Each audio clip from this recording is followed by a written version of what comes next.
Welcome to Campfire Football. Let's get into it. This has been a pretty crazy week. So just trying to keep up with everything that's going on with FIFA is nuts. We're going to talk a little bit about that first. Then we'll get into, I just watched episode 1, Jose Mourinho Documentary on Netflix. We'll get into that. Fantastic. Bezos taking over a portion of Liverpool. We're going to look into an article on that. And then we're going to get into transfers, just overall some of the rumors first and then some of the done deals. I think there's interesting things to talk about. But really, there's only one place to continue and to really dive into everything that's been going on. This narrative just keeps on going. The story gets more and more interesting. It gets more layered. FIFA versus UEFA now is really what it is. I mean, it's kind of FIFA versus everybody, although not anymore. Things have changed. What's up, SSB? So, yeah, this story, it's just kind of nuts, the way that it just keeps rolling on. And I think one of the important things to remember is this is far from over, like really, really far from over. Obviously, the FIFA elections for a new president, they're not coming until March, right? So there is a lot of time before that happens. Now, everyone assumed, Infantino, he's lost, he's lost, everyone hates him. He's now lost, support. UEFA are taking a stand against him. Keep in mind, a week and a half ago, when all this happened, there were people predicting that by like the end of the week, by Friday, Saturday, he'd be gone, right? Like they were like, he started the plan early in the week. By the end of the week, the plan had fallen apart. Now, he's got votes of no confidence. People are coming out. It could be days before Infantino's gone. Well, the man is resilient. The man finds a way to keep power. This shows you how good of a politician he is, right? Like, he's skilled at this. He knows how to survive these kinds of situations. So we're going to take a look at some of the things, some of the developments that have happened.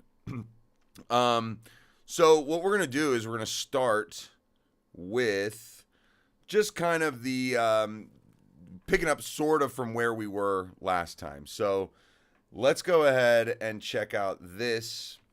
This is Sky News. And just a little report on FIFA's attacks critics trying to undermine FIFA attacks the critics trying to undermine Gianni Infantino. This was quite a stunning statement. So let's go ahead and start this real quick. FIFA has come out fighting, accusing critics of a concerted and ongoing effort to undermine its president, Gianni Infantino. It follows claims that UEFA paid off an alleged mistress while Mr. Infantino led European football's governing body, allegations which, of course, he denies. James Green is with me in the studio. Right, so... Okay. So they tried this one on him. Again, like, we don't know. Like, did Infantino have a mistress? Okay, maybe. Right? Who is this lady? Right? So not saying that she needs to come out and out herself, right? She probably doesn't want to be in the spotlight, I would imagine, if she's real, right? That's the other problem with this. We don't know if these claims are real, and they seem pretty playbook-like. Like, you want to tear someone down? Just try that one. Chuck a little Me Too bomb in there, see if that works. We don't know. We just don't know. Does Infantino, by the character we've seen from him, does he seem like the type of guy who might have a mistress and have her paid off so it doesn't get out? I can see it. I can also see the media trying all kinds of little tricks to put him under just pressure, right? Where like he feels like it's coming from all angles. They'll make stuff up about you. Be careful, be aware, get out while you can. That's kind of one of those things that can happen. So let's continue. Another day, another twist in this story. Infantino clearly fighting back. What have FIFA said? It's a story that keeps on giving, doesn't it? Ever since the World Cup, FIFA has been in the news almost daily with allegations and boycott threats to his presidential future as well. And look, FIFA came out fighting. You mentioned about the allegations while he was General Secretary of UEFA, and they came out fighting with a statement, and a strong statement yesterday. And we're going to get to this statement now. And they basically said it's increasingly evident that there is a concerted and ongoing effort by some to undermine FIFA and its president. Now, those. So there it is. There's a quote. It is increasingly evident that there is a concerted and ongoing effort by some to undermine FIFA and its president. Who this FIFA spokesperson is or who actually wrote this statement. It could be, honestly, it could be him, right, who wrote this himself. But this was a pretty extraordinary step to hear from FIFA. Like, this is a rubber-stamped FIFA statement. And because of that, well, it's not just him, basically. It's not just him coming out. This has been co-signed by the organization and people within it. Those who do not have the support of FIFA's member association should not seek to achieve through allegation, insinuation, or misinformation what they cannot achieve through FIFA's established democratic processes. So this is huge. And this is actually something that I talked about last time we streamed, that, look, you can try and do these things where you go and force someone out, you put them under intense pressure, hoping that you can get them to essentially just resign, right? And I get it. You know, it's a tactic. It works in a lot of situations. But again, this guy just has tougher skin than that. And that means that he and the people at FIFA who are on his side, they really want to make it clear.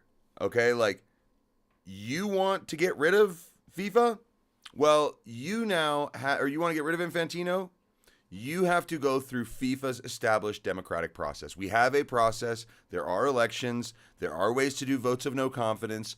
Going through the media and trying to essentially tarnish someone to the point where you can essentially get them to just collapse, leave, or you sort of create a democratic process like an impeachment of sorts, right? And this doesn't really look great for UEFA.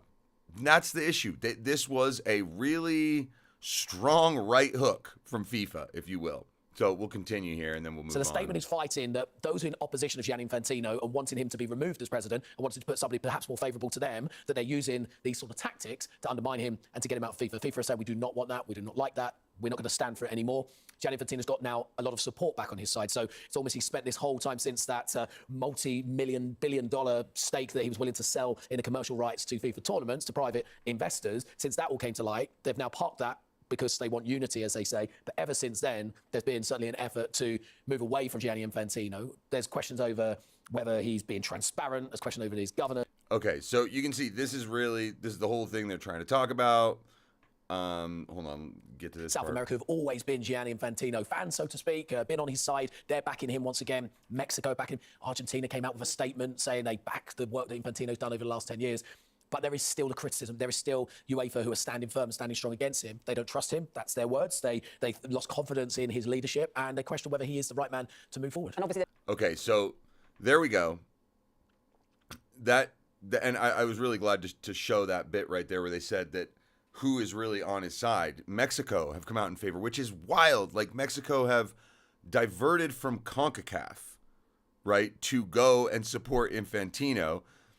CONMEBOL is on his side, and we'll get to a little bit of that. The interesting part of CONMEBOL being really in his corner when Tim Vickery's amazing. If you don't know who he is, the guy's an absolute stud of a reporter. He's just the man.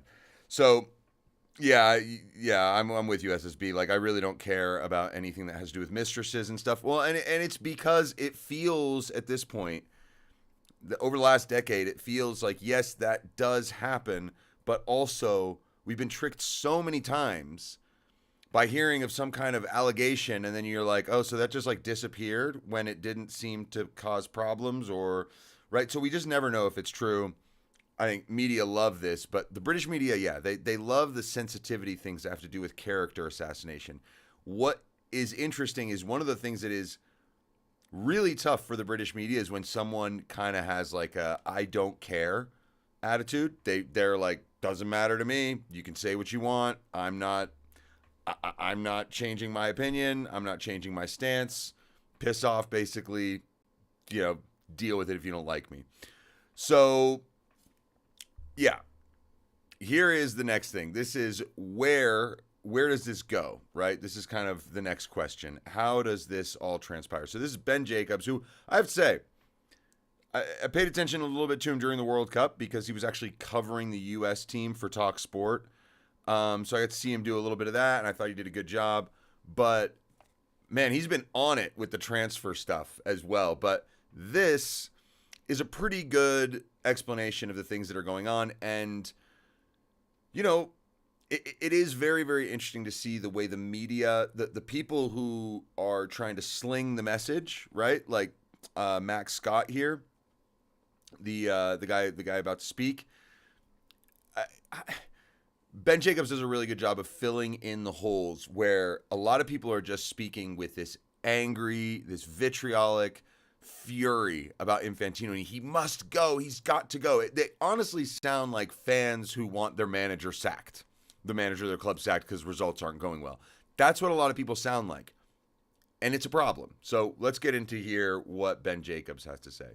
CONCACAF, there has been a joint letter from UEFA, CONCACAF and the AFC to Infantino. Interpret that for us, Ben. What's happened and what does it mean in this ongoing all-out war in football?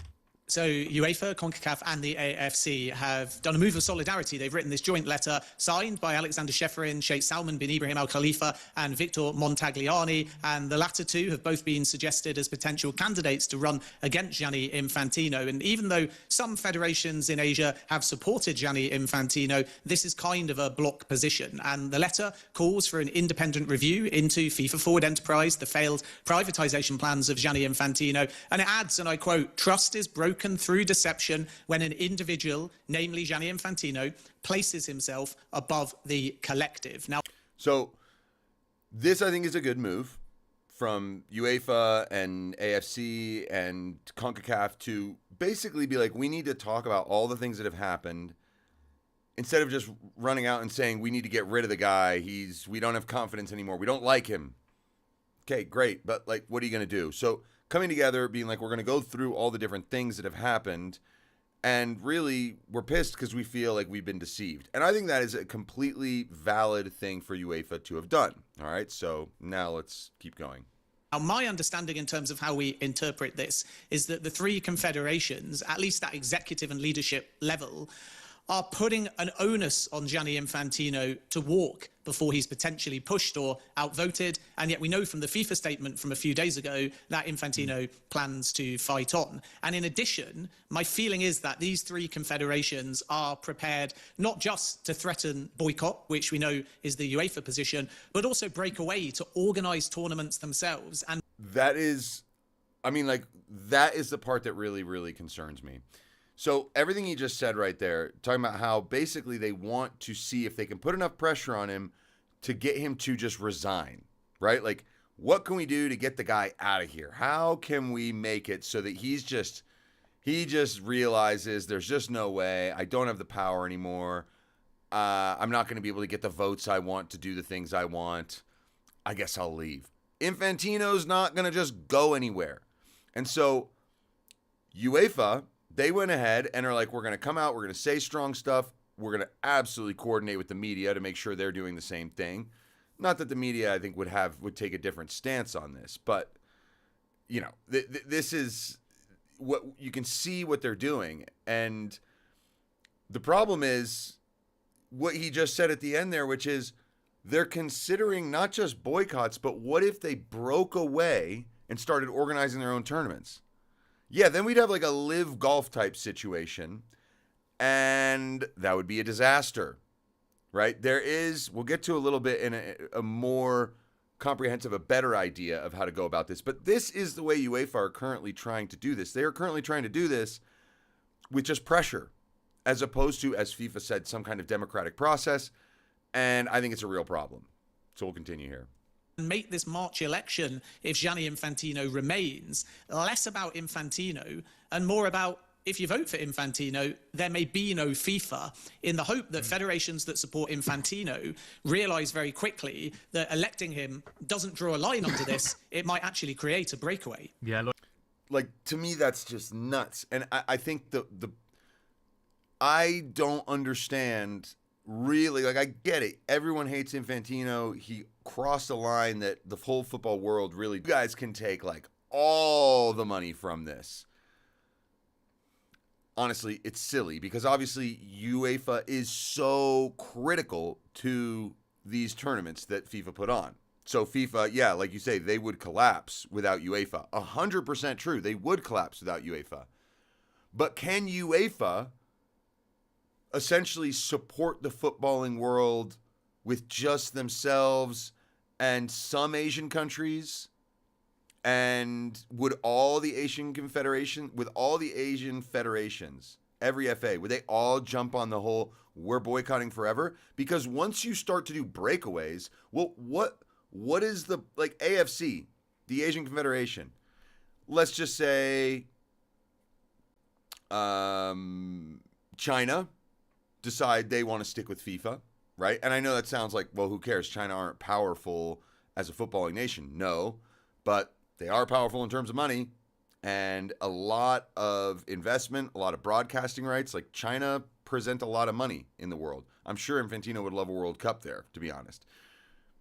Then let's say a couple other nations, decent ones, right? Let's say, countries that qualify for the World Cup. So let's say maybe Saudi Arabia, and let's go with like South Korea, right? Like a pretty decent heavy hitter. Let's say those three countries are like, yeah, but we'd actually still prefer being in the World Cup. Like, we don't actually need to leave the World Cup. We'd prefer to stay in that. And so the rest of the Asian countries now break away, and now you have a fracture in the overall confederation. I can absolutely see that happening as well. Why would you stay if it's a FIFA confederation and they've left FIFA? Well, now everyone's kind of doing what they want to do. Oh, it's fascinating stuff. I'm loving it. Darren's absolutely sick of it. So we'll move on to the transfers. Can we talk about this? All right, yeah, sorry. That's the end of that. Okay. So now I want to get into this because, well, before I do, we'll just open it up a little bit here. So I think that what you're seeing across the board, by the way, and I'm going to mention something here, a little digression I want to do. My ears are really hot because I get the headphones make me sweat. What are you going to? So if the top 5 leagues back this tournament and this tournament they want to create, it'll work. All the leagues have to do is ban players from competing in certain tournaments, and FIFA is done. Yeah, so that's the power play, that sort of boycott. We're going to get everyone together. But here's the thing. There's no way that they would be able to get everyone together. It's like, if we take a look at what happened with golf, and I'm not like super versed in this topic, but really you had Live Golf come in, start paying the players massive amounts of money to come to their tournaments. Now, yes, they didn't win in the end, and it wouldn't happen as well. It's kind of like the Super League was like this idea that really the reason, and this is what's funny, is like they'll bring up these projects and it'll be one specific reason that everyone loses their mind about it. None of us liked what Infantino did during the World Cup, but the calls to have him resign, they skyrocketed with this one plan, right? This whole selling the private equity thing, right? With golf, it was like, well, yeah, but the PGA Tour, like the Green Jacket, the Masters, these are the things that players really do care about. And so golf was able to sort of outlast Liv's push. And eventually you saw that, like, well, PGA was allowed to, they started bringing back the Live golfers, and the Live golfers were like, yeah, we made a bunch more money. And the guys who didn't take the money and run, they kind of just were like, okay, cool, we're getting over it. We want to invite everyone back.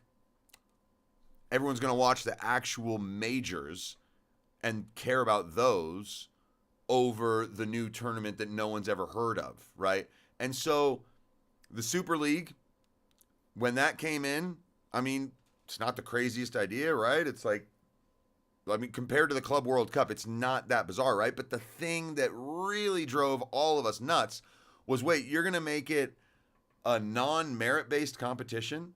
Like, you're going to make it so that teams get invited, and then after they get the invite, they never get booted, they never get relegated. It's just a hegemony of the big clubs. Hell no, this is anti-football. That was really what everyone was, what all of us didn't like about it. Had they not done that, had they been like, it's going to be like the Champions League where you can qualify, it's going to be slightly smaller, and what we really want is for leagues to reduce the amount of games they have so that these can be the showpiece events.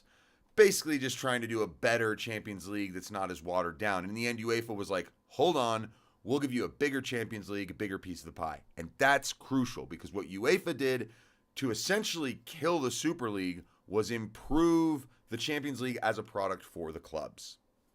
And it made a lot of people, and it made most of the people, club executives, everyone, broadcasters, it made everyone more happy. That is what UEFA are going to have to do. So now I want to get into this next video because it's really, really, really interesting. It's really, sorry, the cat just whacked his bowl. I think he may have turned it over looking for food that he ate a while ago. Okay. So now we're going to get into this because I think this is fascinating. This is really a little bit better thought right here. I forgot who this guy is. Yeah, I don't remember his name. But Tim Vickery is going to come on in a little bit here and talk. But this is fascinating. And then we'll kind of get into more of the just the vitriol that's being thrown around that I don't think really helps anybody and doesn't really get us to deal with this conversation. Actually, before I do, I think Live Golf is a bad comparison. Live Golf is more comparable to the league throwing money around and the golf team. Yeah, no, that's fair. Yeah, no, that makes sense. And the golfers are the teams. Like, that's true. The golfers really are the teams. I think, yeah, more than anything, because we haven't had, I mean, you're totally right about the fact that it's not the right comparison in the sense that we haven't had an entity just drop in sort of like, I mean, that kind of is what the Super League was. It was going to drop in. We're going to give a whole bunch of money out. We're going to try and get teams to come join our thing instead. And I think that's more what it is. It's like trying to do breakaway tournaments and breakaway leagues and tell players, like UEFA and FIFA, by the way, said that they would ban players from the World Cup and the Euros if their clubs went along with the Super League. But again, I think what's really important here is take a look. All of the time, we've got, yet again, it's these like power play moves to try and shut something down. And a lot of the time it works. But it actually has to stick. And Infantino right now is finding a way to bob and weave and survive it. So let's get into this one. This is interesting. Prices up and up and up. So that's an area to look at as well. I suppose just one thing as well, just going back to FIFA slightly. I don't think it's even about Infantino anymore, per se. I think he should go. We've both said that, you know, on numerous occasions on this show. I think he should. You've said gaslighting already about PSR. And clubs will come out and say, you know, well, actually, you know, we need to squeeze every bit of revenue we can to try and, you know, stay under This the just like PSR. went backwards a little bit. Okay. I don't think it's even about Infantino anymore, per se. I think he should go. We've both said that, you know, on numerous occasions on this show. I think he should go. But I don't think he should be replaced. I don't think there should be a FIFA president. I think there should be a FIFA council that makes decisions democratically. Maybe you'd have a rotating figurehead, and for a few months it's one guy in the council and it's the next person and whoever. I think that's an absolutely fantastic idea. Look, the thing is that part of the reason why Infantino behaves the way he does and makes the coalitions that he does is so that he can stay in power, right? Like UEFA has X amount of nations, CONCACAF has a lot because there's the Caribbean islands. South America, there's not a whole bunch of them, but if you make them happy, that's not bad. But really, the gold is in Africa and Asia. So if you can get Africa, Asia, and CONCACAF, you can basically ignore South America and Europe, essentially, and you'll always have the votes you need to win elections. So his point here, I think, is fantastic. I really don't see a downside to removing the FIFA president and not putting another one in. You just have the heads of each confederation get together and find solutions. I mean, that's what governing bodies are supposed to do, right? And these people, you know, there should be elections within those confederations for them to change, and so for things not to get stale. And for there not to be these massive wars that sort of sprout up between those heads of the different confederations. But I think it's one of the more astute comments I've heard on this is everyone's saying get rid of Infantino, but what is the thing that happens next? Then everyone says who's going to be the next FIFA president? And I'll be honest, a lot of the ideas and things I've heard, they're very much the recency bias of I don't like this guy today, which means I like his enemy. But I didn't like his enemy before. So UEFA, for instance, we can't all of a sudden say UEFA are going to save football because UEFA do a lot of things that are problematic. I mean, I don't think the Champions League expansion was necessarily the best thing. I don't mind the new format in terms of like a league phase and then you go into the knockouts. That I don't mind. I don't think the group stages were all that much better. They were fine. I love the Champions League, but I don't think this new format is any worse. In some ways, I think it's better because you have that crazy last Golazo day where all the teams are playing at once. But yeah, I think that we look at UEFA, we look at FIFA, we see that these are governing bodies that have definitely some dirt on their hands. And the danger is saying, UEFA, come and save us. And I mean, we see it in politics all the time. People hate a certain leader. They're willing to get in bed with the old enemy in order to make sure that the current guy goes out. What happens next, right? It's a race to the bottom. So let's continue here because, and what we're going to do is we're going to go a little bit ahead here and we're going to hear what Tim Vickery has to say. Now, Tim Vickery is my guy. I absolutely love him. Let's go ahead and listen. Something that I would love to discuss with you learned gentlemen. It is up to Europe. And if there is any chance of a change, Europe have to turn a protest into a proposal, and a proposal that has something to offer the rest of the world. Because as it stands, the rest of the world, South America included, are probably more scared of European domination than they are of Infantino. That's a huge thing for people to recognize. How true it is among each individual federation, that we don't know, obviously.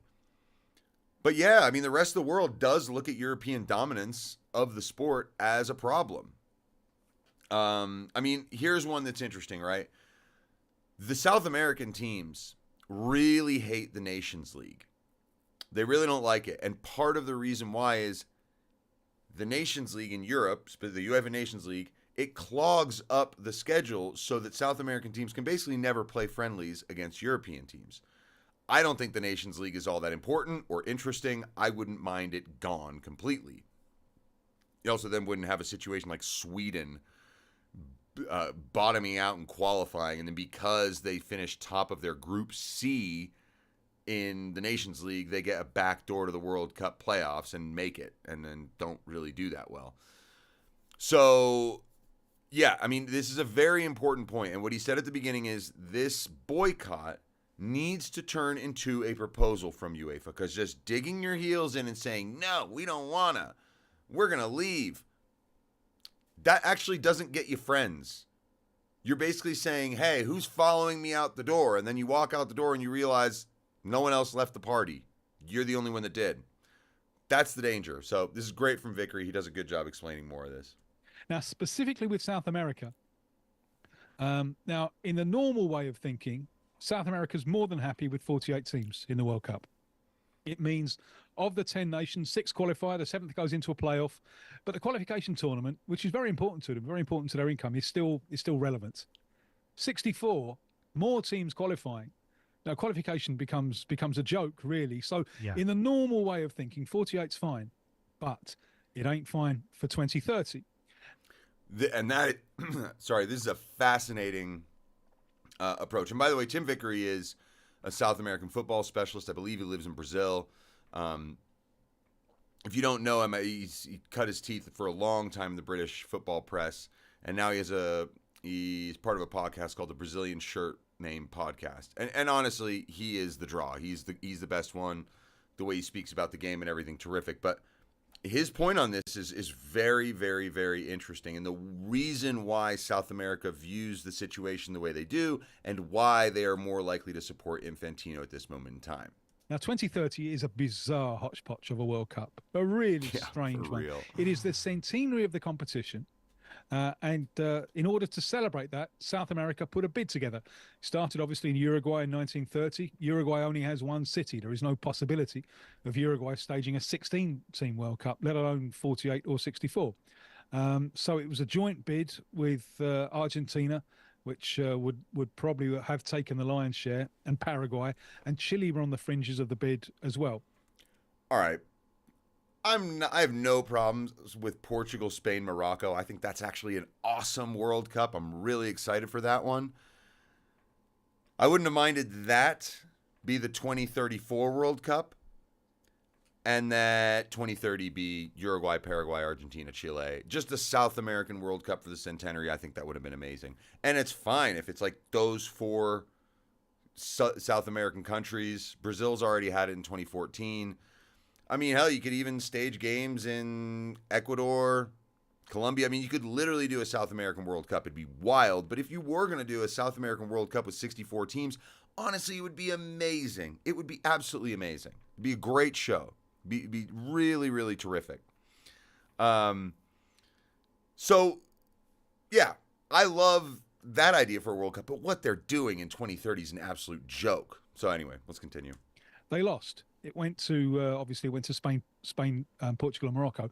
But as a sop to the centenary, and maybe to pave the way for Saudi Arabia in Of 34, course, we know that was part of the deal. Infantino has ended up giving one game to Argentina, one game to Uruguay, and one game to Paraguay. Now, the part that I'm a little confused about is why these South American nations feel that that's okay. That's a little strange to me. I just it seems like that's such a slap in the face while squeezing your butt. You know, it's like, oh yeah, like it's an insult. One game, got to provide all the infrastructure for all that. It's ridiculous. Now this is madness. This is it's probably the most absurd thing he's done. Yeah, the logistics don't work at all, do they? No, not at all.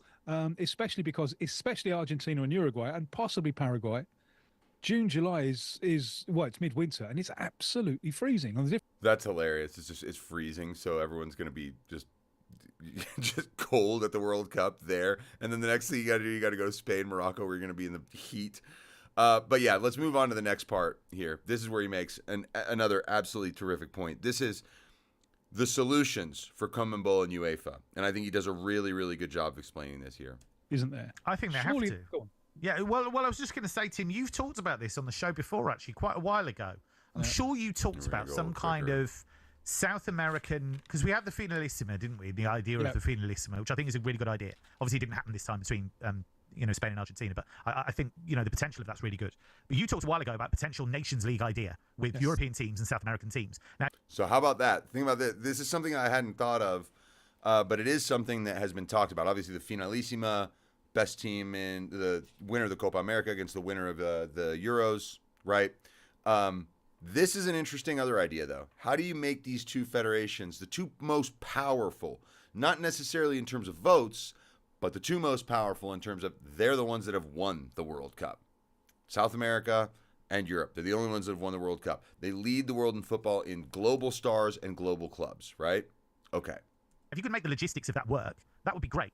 And that would bring South America in, and it would give them a slice of the pie in terms of some of the big hitting games and some of the cash that would be available. And we know cash is king.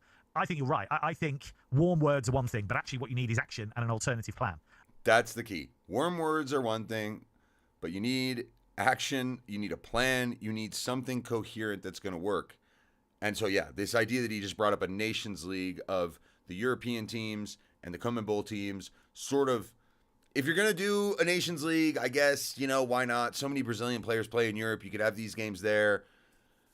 The game's so global anyways that, like, yeah, basically, you know, Brazil plays against France in one of these Nations League things at one of the international breaks.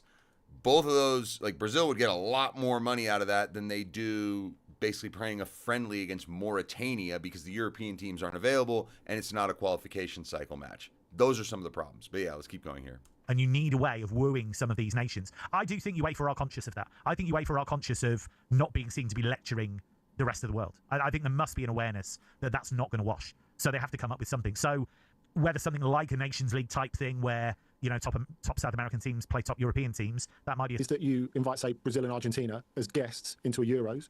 So yeah, there's some kind of weird cut there in the video where he cut him off. But yeah, what he's about to say here is really, really interesting. Changing the formats a little bit. So, for instance, in Copa America, like the United States has played in Copa America. That is a CONMEBOL event. That is not supposed to be an event that North American teams are in. The Gold Cup here in the CONCACAF Gold Cup, we've had Qatar, we've had Brazil, we've had many, many years where we've had different teams invited in.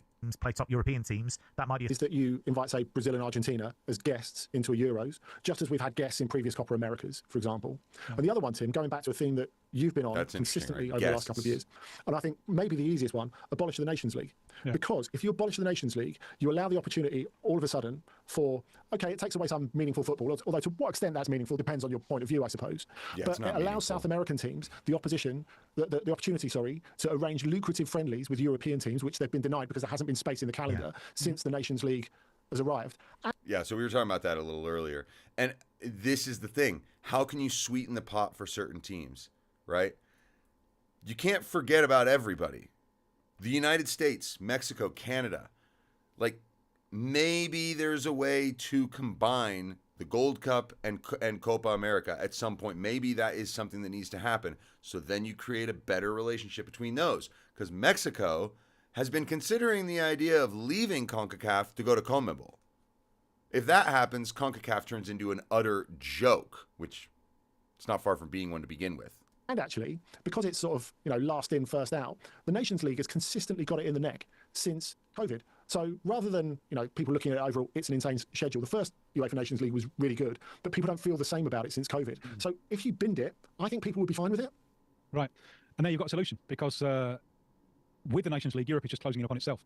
And the idea of just cherry picking is a disgraceful idea, isn't it? All right, yeah, we'll have a little bit of Brazil and have a little bit of Argentina, but you over there, Ecuador and Paraguay, go hang. That's a terrible idea. And Yep, and he's absolutely right. This is what I love about Tim Vickery. He yes, it's a great idea to maybe, have a finalissima and to try and, bring Argentina and Brazil in this. But if you ignore the rest of the teams, and there aren't many, right? There's only 8 others. It is going to be a problem. And your whole the narrative that UEFA are trying to fight, that they're just snooty to the rest of the world and they don't care, it gets reinforced even more. you apply that to all the other continents as well. So yeah, far better, I think. Unless there is a way to globalise the Nations League so everyone has a chance, just go back to friendlies. That also is unfair, because it's far easier for Brazil and Argentina to get lucrative friendlies than it is for the likes of Ecuador and Paraguay. But at least there's an opportunity. And it is, I think, a disgrace, the fact that between Qatar and March, the end of March of this year, there was just no opportunity, besides from other continents, to meet European opponents in friendlies. Yeah, so I guess it was Argentina didn't play against another European side since the last World Cup, or they maybe had like one game where they played against another European side since the last World Cup in 22. That's nuts, right? And a huge part of the reason why is the UEFA Nations League. I think that's extremely poor. And this is the fear that the rest of the world has. This is the fear that this is what's keeping Infantino in power. That if we let the Europeans... I mean, this has been going on within FIFA for a long time. A long time. Once the implications of one nation, one vote in a post-colonial world became apparent to the Europeans. There were Europeans in the 70s who wanted to break away. I mean, it was the fellow from Belgium who was saying, why on earth should we have to pay the coach of the national team of the Ivory Coast? What's it got to do with us? Yeah, that attitude, right? That was, you can absolutely imagine the way that those, like just really, really uncharitable, unfair, unfriendly, at times probably racist and, bullying type of ideas and narratives and I guess just desires from UEFA to essentially just say, we don't really need everyone else. This is something the rest of the world, as he says, fears a lot, and they really don't like it. And this is why FIFA's one vote policy changes these FIFA presidents into doing the things that they do, essentially. Well, Europe, in a world where Europe is becoming increasingly less relevant in many fields of human activity, Europe is becoming more relevant in football, not only at club but also national team level, as we saw in the World Cup. And I would love to see some kind of inclusive leadership from Europe. And I think it's probably the only solution that we've got. And I'm not sure that Europe is up to it. How do you see this playing out, Tim? Because is there Europe isn't up to it. Well, this is what we're going to find out. And what I want to do is just I want to point out that there is a major problem. By the way, arriva tardi alla festa day. That's great. That's awesome. Yeah, nice. Tim Vickery, The Ledge. Welcome. It's a fantastic name. So, yeah. There is a manner, and I think this is a human thing. This is not, I don't think this is necessarily specifically cultural to Europe or whatever. I just know we see it a lot. We talked about people just demanding FIFA resign, or the Infantino resign from FIFA. We want him gone. Get him out. Step down. Everyone in the media says it, and you're hoping, well, there's enough pressure here. We've also got the allegation of the mistress. So, yeah, I mean, he's going to go, right? That's the tactic. And I think what's fascinating is the way that it turns into it really does turn into a witch hunt in a bizarre way. Now, I saw I wish I could have this queued up, but I'm not going to be able to at any speed because I'd have to find it. But I saw an Instagram reel. I don't remember the account, so I'm not really going to put this guy on blast. But basically, this guy was criticizing Fabrizio Romano for not having posted negatively about FIFA and Infantino. And he's like going through, a bunch of the different posts and different reels and videos and whatever that Fabrizio Romano has put up over the last week, and nothing against FIFA, nothing against Infantino. Also, what about Wenger? I mean, people were going nuts for about 2 days. I kept seeing videos and headlines and people online being like, why hasn't Wenger come out and said anything? It was like 2 days after we all found out. Everyone was like, where's Wenger at? Wenger should be saying something. Wenger hasn't said anything. That's poor. We don't like Wenger now. We like Wenger. We respected him. Why aren't you saying something? I think it's bizarre. This is like back in 2020 when people were getting dragged for not blacking out their Instagram page. It's like, you didn't do that, it means you are X, Y, Z, and all the rest of the things you want to call somebody. And that is exactly this mob mentality of, hey, we've said that is a witch, so everybody, if you're not witch hunting like us, it means that you're a witch. Like, this kind of thing is, frankly, it's pathetic. Like, that really is my view on it. It is virtue signaling when you tell everybody to be part of polite society, to be part of the group. You all need to condemn the same person at the same time on the same day. Yeah, but what is the meaning of that? Like, I get it. I can condemn Infantino very easily. I can just say it to the guy. I do not stand with Infantino. He bothers me. I didn't like the following thing. Yeah, okay. I'm like everybody else. That's not a special take. And I agree with everybody, so why do I need to jump in and say it? Why do we care if Fabrizio Romano? Who cares? Literally, I watch that guy's videos 3-4 times a day. Why? Because I'm curious about what's happening in the transfer market, and 98% of the time, he is dead right. So that's who I go to find out what's going on with transfer news. Do I care at all about what Fabrizio Romano's view is on the FIFA thing? No, because his opinion is irrelevant. He is not going to be able to push the thing through or not. What, is he going to just tell everybody, I disagree with Infantino? Here we go. It has to stop. World Cup is not for sale. Okay, great. Yay, you're on our side too. Doesn't do anything. Arsene Wenger was as blindsided about this as everyone else, and the fact that he took a couple days to gather information and eventually say something that was very diplomatic and reasonable, but people were like, "What? Why haven't you said anything?" And I just think that this mentality doesn't get anyone anywhere. And this is what Tim Vickery was saying, that UEFA need to come up with a proposal instead of just a boycott.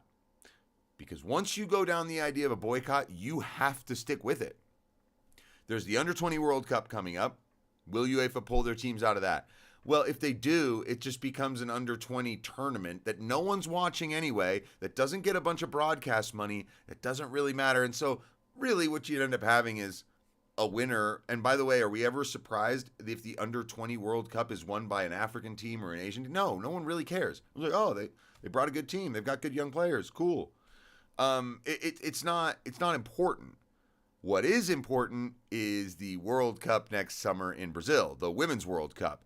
Now imagine if after the Men's World Cup in America, where everyone was really sketchy on Infantino during the tournament and everything, everyone still played. Norway talked about how they might boycott. I think Denmark, before they qualified, said that they might consider boycotting the tournament because of a whole bunch of stuff. In the end, no one did. Big surprise. Are they going to boycott the Women's World Cup, UEFA, and just pull all their teams out? This is that is a massive gamble because the women, they need that tournament badly. The players do.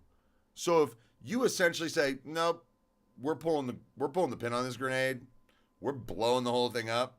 Women's World Cup goes down the tubes. Not going to be interesting. No one's going to want to watch it because there's no European teams, whatever. You decide to go down that route and you're now creating a whole other faction that might turn out to be your enemies.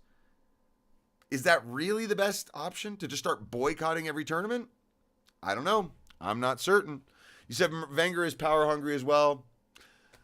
And playing the political game. Look, I don't disagree. I don't disagree at all that Wenger is playing some kind of political game. I will also say, Wenger at this point is like a made man in football. I think, regardless as to what people in the public think, the guy is one of the most respected people in the game.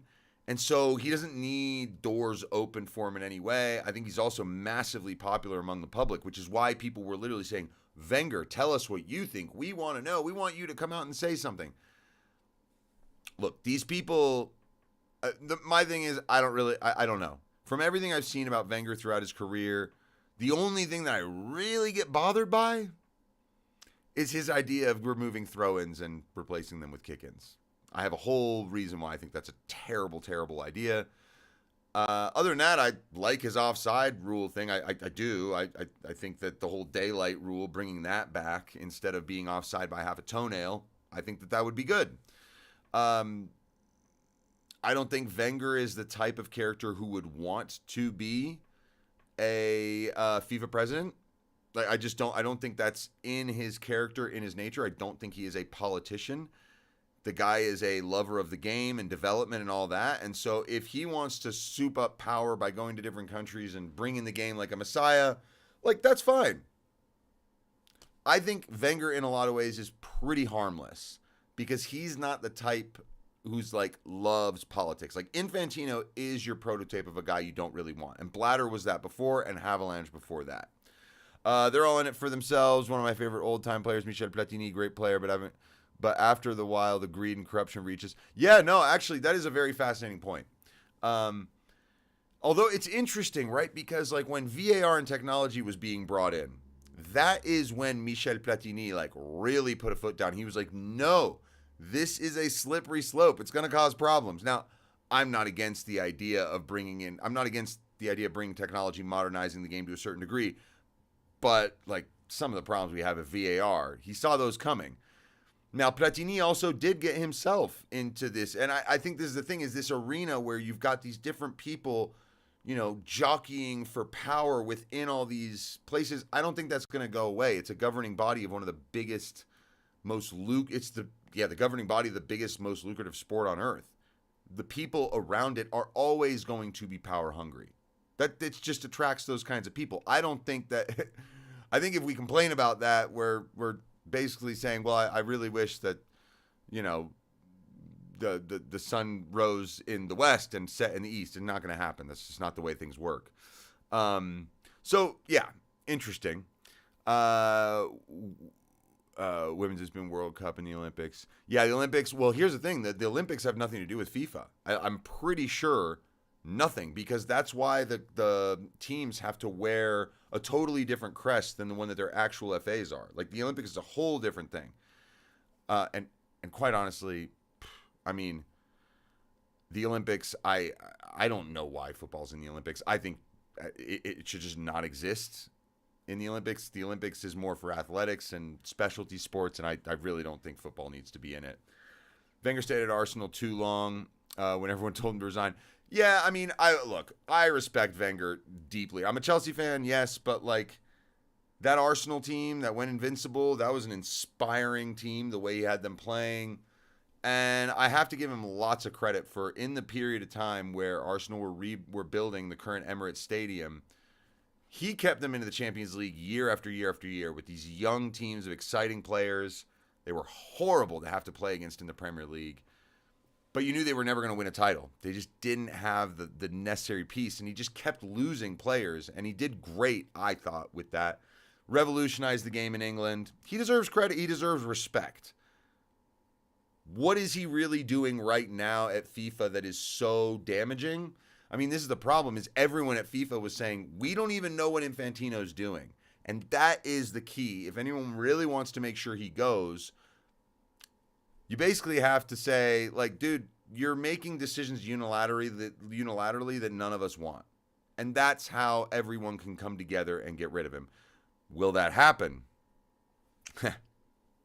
That's the interesting part, right? That's where it's going to be fascinating to see how it goes. So I just wanted to also show and mention this. Wait, hold on a second. So UEFA, so just a little article from The Guardian here about all this. Oh, and by the way, Donald Trump saying it would be a terrible mistake for, here's that article. Him saying it would be a terrible mistake to replace FIFA chief Infantino. Hilarious, again, about the way that people react to stuff. Because I saw videos for the last 4 or 5 days, hilarious. Trump is ignoring Infantino now. Well, maybe he's been ignoring his calls because maybe he had something better he wanted to be doing. I don't know. But the World Cup.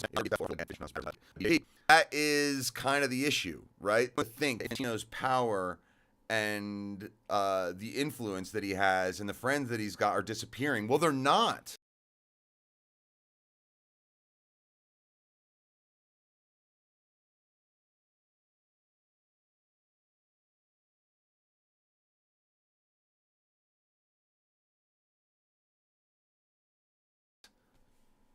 Like, he is slowly, in the last week and a half, regained quite a few people in his corner that everyone was saying is gone. So that's an issue. That's a real issue. And that means that this is not going away. And that is, again, the reason why I say that UEFA need a proper plan instead of just constantly calling for boycotts and issues.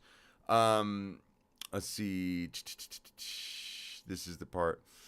After releasing a joint statement on Monday, which called for leadership that serves football, seeks and not seeks to command it, UEFA, CONCACAF, and AFC let it be known that they have begun preliminary discussions about organizing new competitions in the standoff if European. So this is them talking about what they wanted to do, maybe creating other tournaments. At present, the Under-20 Women's World Cup. Oh, it's the Under-20 Women's World Cup next month. I mean, if UEFA wants to boycott that, they can. But I would imagine that Infantino would basically just be like, oh, this is what you think of your women's teams. This is what you think of your under-20 women's teams. You don't care. You'll just go ahead and bow out on them, and that's the way it goes. So, yeah, all of this is a major issue. Give me 1 second. I need to get an ice pack for my computer. I'll be right back.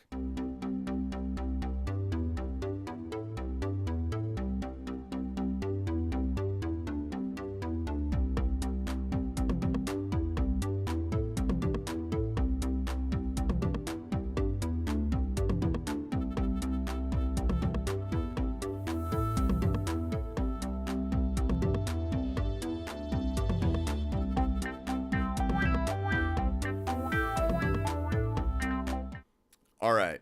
You may have to roll with me here. You may have to be patient, just a few minutes on the lag. I know I'm starting to lag a little bit here. I had to get an ice pack for my computer. It overheats in these hot summer evenings when I'm streaming sometimes, which is really annoying. But the ice pack tends to work pretty well, so hopefully that solves the issue. So, yeah, let's go ahead and keep on rolling. What is next? Well, I want to talk about the Jose Mourinho documentary on Netflix. Hold on a second. I gotta There we go. Move this over. There we go. Oh, yeah. So, Jose Mourinho, documentary. Yeah, streams on fire. Man, I don't have AC in my house. I live in Colorado, so normally I just push air, and that normally helps. But yeah, it is hot tonight, and my computer's it's already responding well. I can already feel it's gone down a little bit, but I'm gonna be a little tilted for the rest of this. Okay, so we've talked about FIFA versus UEFA. Obviously, this is a continuously developing story. This is far, far, far from over. Will it go until March? Why don't we go ahead and put in a prediction? I think so. I genuinely believe this will go now that we've gotten to this point. I think this is going to go all the way to the wire. I think we're going to end up in March with the FIFA election, and it's going to be fascinating to see what happens, because I think that FIFA is going to be able to call UEFA's bluff on a lot of this, and UEFA are going to realize that there's a certain point where if they push a little too far, they'll completely alienate themselves, and I don't think that the rest of the world is really going to jump in with them. And that's exactly the thing that Tim Vickery was saying, that the rest of the world gets pretty nervous about the idea of UEFA trying to run everything. Hold on, just bear with me. I'm going to straighten things out here. There we go. So, yeah. I do not see how UEFA going and trying to run this power play by themselves. I don't see how that ends up actually working. I think there's a much higher chance that they end up a little bit on their own on this, and that they have to essentially sort of find a new pathway to maybe play a little bit nicer with some of the other confederations, and like Tim Vickery said, bring a proposal. Promise that they will make a certain amount of money better. So, yes, scrapping the Nations League to create better opportunities for South American teams to play in Europe. And again, create your own tournament. I don't like the idea of opening up the Euros to teams from away, because there's enough countries to make the Euros great already. I don't love the idea of Copa America involving, for instance, teams from outside the Americas. I'm not opposed to Copa America including the top 3 or 4, say just the top 4 teams from CONCACAF, right? So let's say that's the US, Canada, Mexico, and take your pick, right? Let's say it's Costa Rica or something. I have no problems with that. None at all. And so it's things like that and the world is a global, the game is a global game now. I don't think it's the best thing to shrink the doors to everybody else. I also don't think it needs to just get crazy like the next World Cup, right? There is a nice fine balance that everyone can enjoy. But yeah, we'll see what happens. And I mean, this is, I think over the next week, this is going to stay a pretty hot topic, and then it's going to calm down as soon as the league seasons begin. And I can absolutely bet you Gianni Infantino was fully aware that that's exactly what would happen. That once you can get to the start of the Premier League and La Liga and Serie A seasons, and especially the beginning of the Champions League, all of this noise is going to dissipate. Here's the thing, though. It's not going away. Everyone wants Infantino gone who's in the public. Now the question is, what can the federations and confederations do to find a resolution here? Because we really don't want the game to get fractured. That's the thing that we don't want. Okay. Jose Mourinho. His documentary on Netflix dropped today. It's a 3-part series. Unfortunately, it should be more. I would love it to be 5 or 6 episodes, because you could do it. Episode 1 was great. It's really just about, it starts off with really just his time at Chelsea in the beginning his time at Chelsea, quickly in a bottle. And what they're going to do, it seems, in episode 2 is get a lot more into the mental psychology of what it's like for him and why he felt he needed to prove things to people, probably going back, talking about his life with his dad and stuff. But look, Mourinho's box office always has been. And so this documentary about him is great, because he is one of those figures in football that when he came on the scene, there was no one like him. And still to this day, there's no one like him. And it's amazing. But it was in 2000, the 2002-2003 season that he won the Europa League, UEFA Cup at the time, with Porto. The following season, they once again won a title, and that's the season they won the Champions League. And then he came to Chelsea, and it was just one scalp after another. Ends up going to Inter Milan and destroying everything there. Then he comes to Real Madrid and just destroys the Barcelona hegemony at that point. He's an incredible character for the game. Love him or hate him. And I love him because, well, I'm a Chelsea fan, and he really kickstarted all of the success that the club ended up having. And I remember the pre-Abramovich era and the post-Abramovich era, but specifically that season where Abramovich took over the club and Ranieri was still in charge, and then the next year when Mourinho took over. Everything changed when Mourinho took over. And he's always been entertaining. And I love the way that in the documentary he does say things like, maybe I'm the problem. Like, he is self-aware, but it's just fun. So I've watched one episode. Can't wait to get into the next two. I would like to see more of this. Frankly, one day I would love for someone to really do the Guardiola one. Apparently they wanted to interview Guardiola for this one, and I don't think they could get him, which really is unfortunate because you want also the enemies that he had to come out and speak. For instance, I would love to have seen Wenger like really interviewed in this documentary. Sir Alex Ferguson is, but he and Mourinho don't have a sour relationship. Mourinho always respected Ferguson as he called him the boss. Even when he was winning stuff, he called Ferguson the boss. There was always deep respect there. With Wenger, and they get into it in the documentary, they hated each other for a while. And he actually, in that first episode, he talks about, he's like, yeah, Wenger was responsible for a lot of this as well, but he called it a beautiful feud, right? Like a beautiful battle. Beautiful. That's what Mourinho said. I just love the way that he's like, yeah, we had competition. It got bad. It got ugly. Wasn't it great? And look, this is the thing. This is entertainment. This sport. It's amazing to me that people can get so angry at personalities like that for existing when they are they are absolutely necessary for the sport to be great. Not everyone can be Carlo Ancelotti, right? Not everyone can be, and you got these great personalities. Like Ancelotti is one of the greatest managers of the last 20 years. Guardiola as well. Completely changed the way the game is played at every level, right? That's what Guardiola did. He changed the way everyone thought the game should be played. What is the right way to play football? Incredible influence that guy had. Mourinho was the ruthless winner who would come in, stroll up at the party, y arriva tardi alla festa, and he pees in the punch bowl, right? So, just rolls up late to the party, pisses in the punch bowl, and says, hey, I'm in charge now. And we need personalities like this in the game. It's kind of like everyone says, oh, we don't have mavericks in the sport anymore. We need those guys who are just crazy like George Best and Paul Gascoigne. Yes, and the managers as well.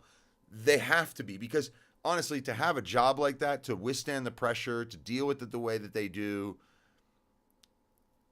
you need to have a screw loose to want to be a top-class manager. And so when we see someone who has that kind of belief in himself, first of all, it's huge. Now, one thing I will say as well about Mourinho that I massively respect.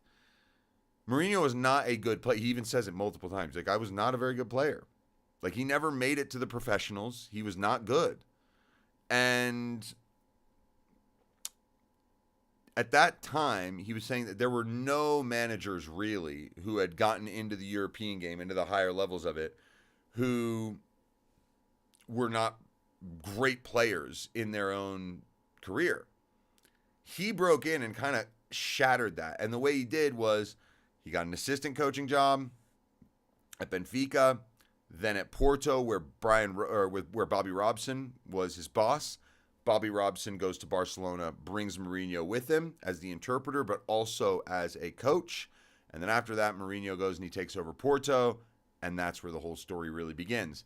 And look, he opened doors for a lot of guys that were not top-level players. And I know that he's not the first. Absolutely not. I mean, Ferguson is kind of an example of a guy who was just a very middling average player. But Mourinho was not a professional, at all. He wasn't just some guy who played second, third division who showed great coaching acumen. He was not a professional. Like, he was done at 18, and that was it. So what he did, he really broke through. And it's kind of amazing the amount of Portuguese managers we've seen all throughout the game being pretty successful ever since he broke out. I mean, that country just churns them out constantly. So, yeah, I mean, it's fantastic. I think it's really exciting to get something like that, and it's well done. It's not just some, crap documentary. Again, as I said, I wish it would have more episodes than just 3, but hey, that's what we get for right now. Mourinho, only treble winner in Serie A history. Yeah, I mean, that's kind of incredible. You think about Ancelotti, considering what he did at AC Milan, but he didn't win the treble the season that he won. And certainly as character, he's like one of the first superstar managers. Yeah, they mentioned that he was one of the first managers to really not be known outside of the sport, because someone like Ferguson in charge of Man United, which was a club at the time that was larger than life, but he wasn't the type who was out there doing ads, right? Like Mourinho, they show him doing these ads for like American Express and all kinds of things. And yeah, he really was one of the first superstar managers for sure. I don't know how Cruyff was viewed in his day. He may have been considered a superstar manager. It's hard to know, right? I think you'd have to really have done some research on the era or been there. But no, I mean, it's great. And it's 20 years that this guy has been a serial winner in the game. And I know that he's like, the career is sort of slightly dipped since Chelsea, the second round when he won a title. I don't think he's won a league title since then, but this Real Madrid operation is going to be fascinating. It's going to be incredible because he's apparently gone in, set a new set of rules down about when players have to be at the training ground, what they're allowed to eat, how they have to deal with their personal trainers, because a lot of the big players have their own personal trainer and then they don't listen to club physios. Like, he is really throwing the rule book down, and it's going to be fascinating. This season of Real Madrid, the La Liga is going to be terrific this season. Absolutely terrific, because Barcelona, look, they're great. They're fantastic. Hansi Flick's had them going, but that's 2 titles in a row, and now Mourinho has been brought in to do exactly what he did back when he first came to Real Madrid, and that's break the dominance of Barcelona. So, come on. Are we not going to be entertained? I think we're going to be very entertained. Not the Juve teams in the 90s, and Milan teams, not even the Inter-team past. Yeah. Well, no, that and that is incredible, right? Mourinho did things that no other manager did, and also the way he did them. Why do I think he failed at Man United? Well, number one, Pep Guardiola and Man City, because that was when they were really humming, right? Guardiola had come in. Conte wins the league title. I think it's the first season that I think it was the first season. Klopp comes in the year before. Guardiola comes in. Conte comes in, and Chelsea win the league title.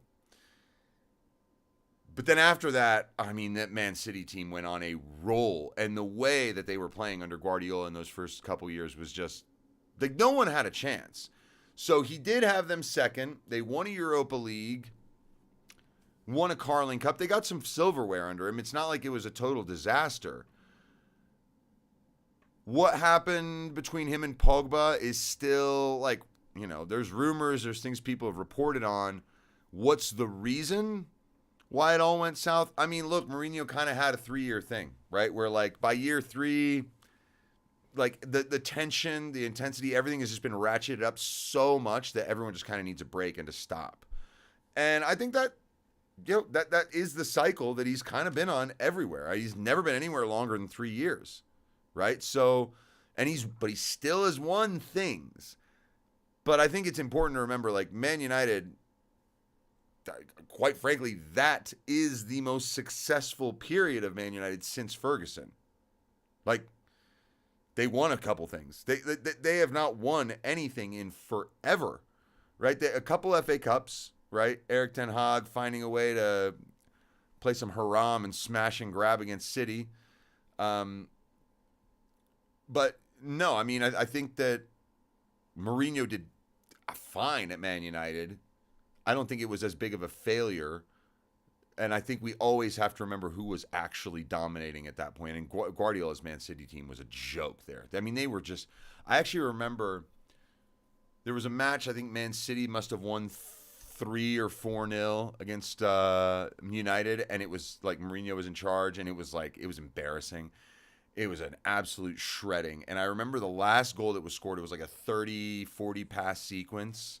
Maybe more. It was like 2-3 minutes of City with the ball and eventually scoring a goal. And he said a goal like that should never happen. And what he meant was not we should have tactically approached it better and marked better. He was like, someone needs to freaking foul someone. Knock them over. Stop the play. Stop the game. They cannot be allowed to do this. And when that intensity for Man United started to dip and fall, I don't think there was a way back for him. And yeah, he fell out with a few certain players. So, but look at Pogba. All right. I mean, hasn't had the greatest time himself since he left United. And even his time at United didn't really go down as a massive success for people. So I think it's hard. I think how do you rate success when you don't win? Like if you come second or whatever, is that unsuccessful? Is that a failure?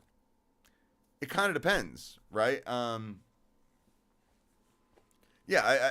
Basically it just means that we only really remember the winners unless there's something sort of fascinating in the story of the loser. And the only reason we care about that Man United period where Mourinho was in charge is because Mourinho was in charge. No one's looking back and saying, well, what about Louis van Gaal? Why wasn't he more successful at United? No one has been since Ferguson. Mourinho came close. So, yeah. But look, awesome documentary. Really glad that they did it. Very excited to watch the rest of it. And now I want to get into the next topic here, which is, we're not going to spend a long time on it, but Jeff Bezos, officially a prior employer of mine. I used to work at Whole Foods for a long time.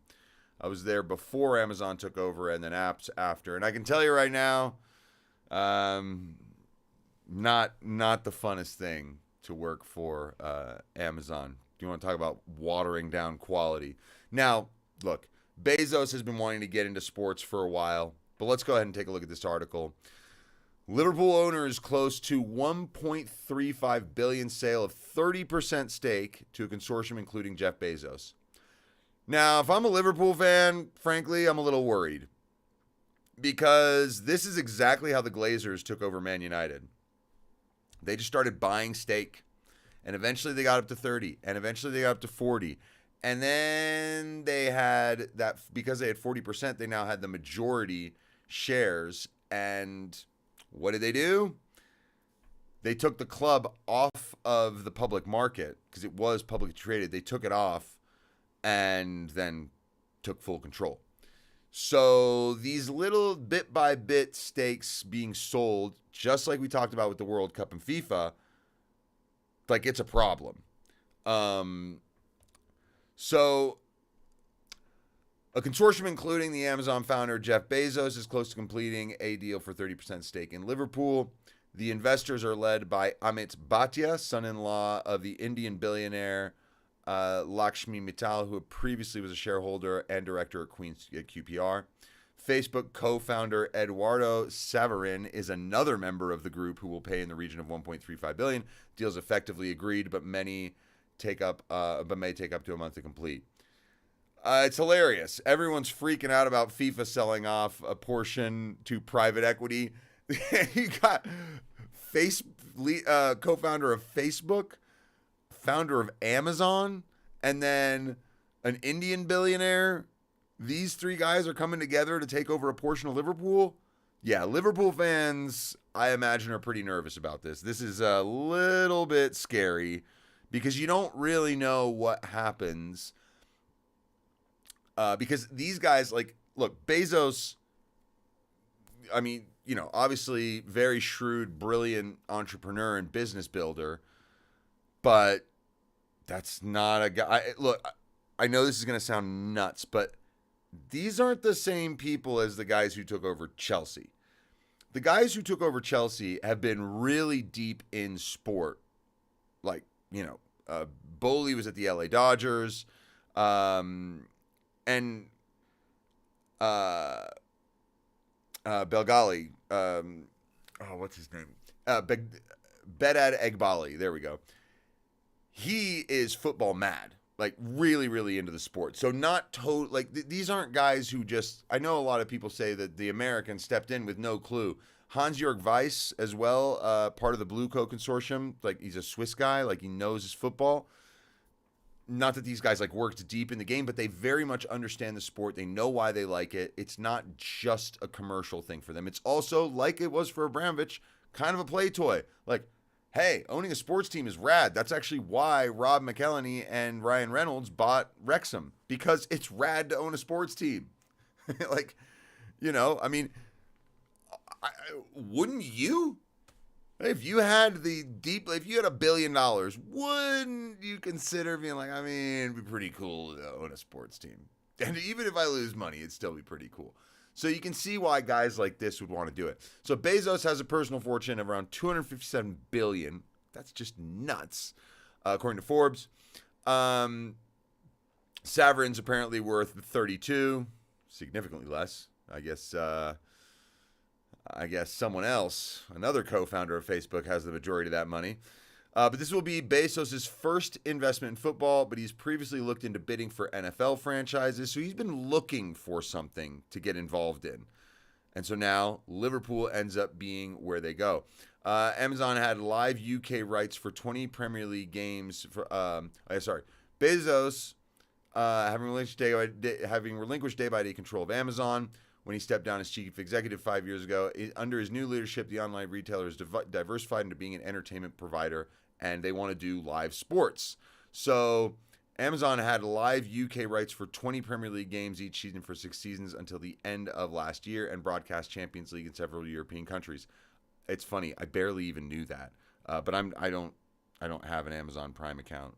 I pretty much protested after I left Whole Foods because I was like, dude, this company, man, they suck the soul out of everything.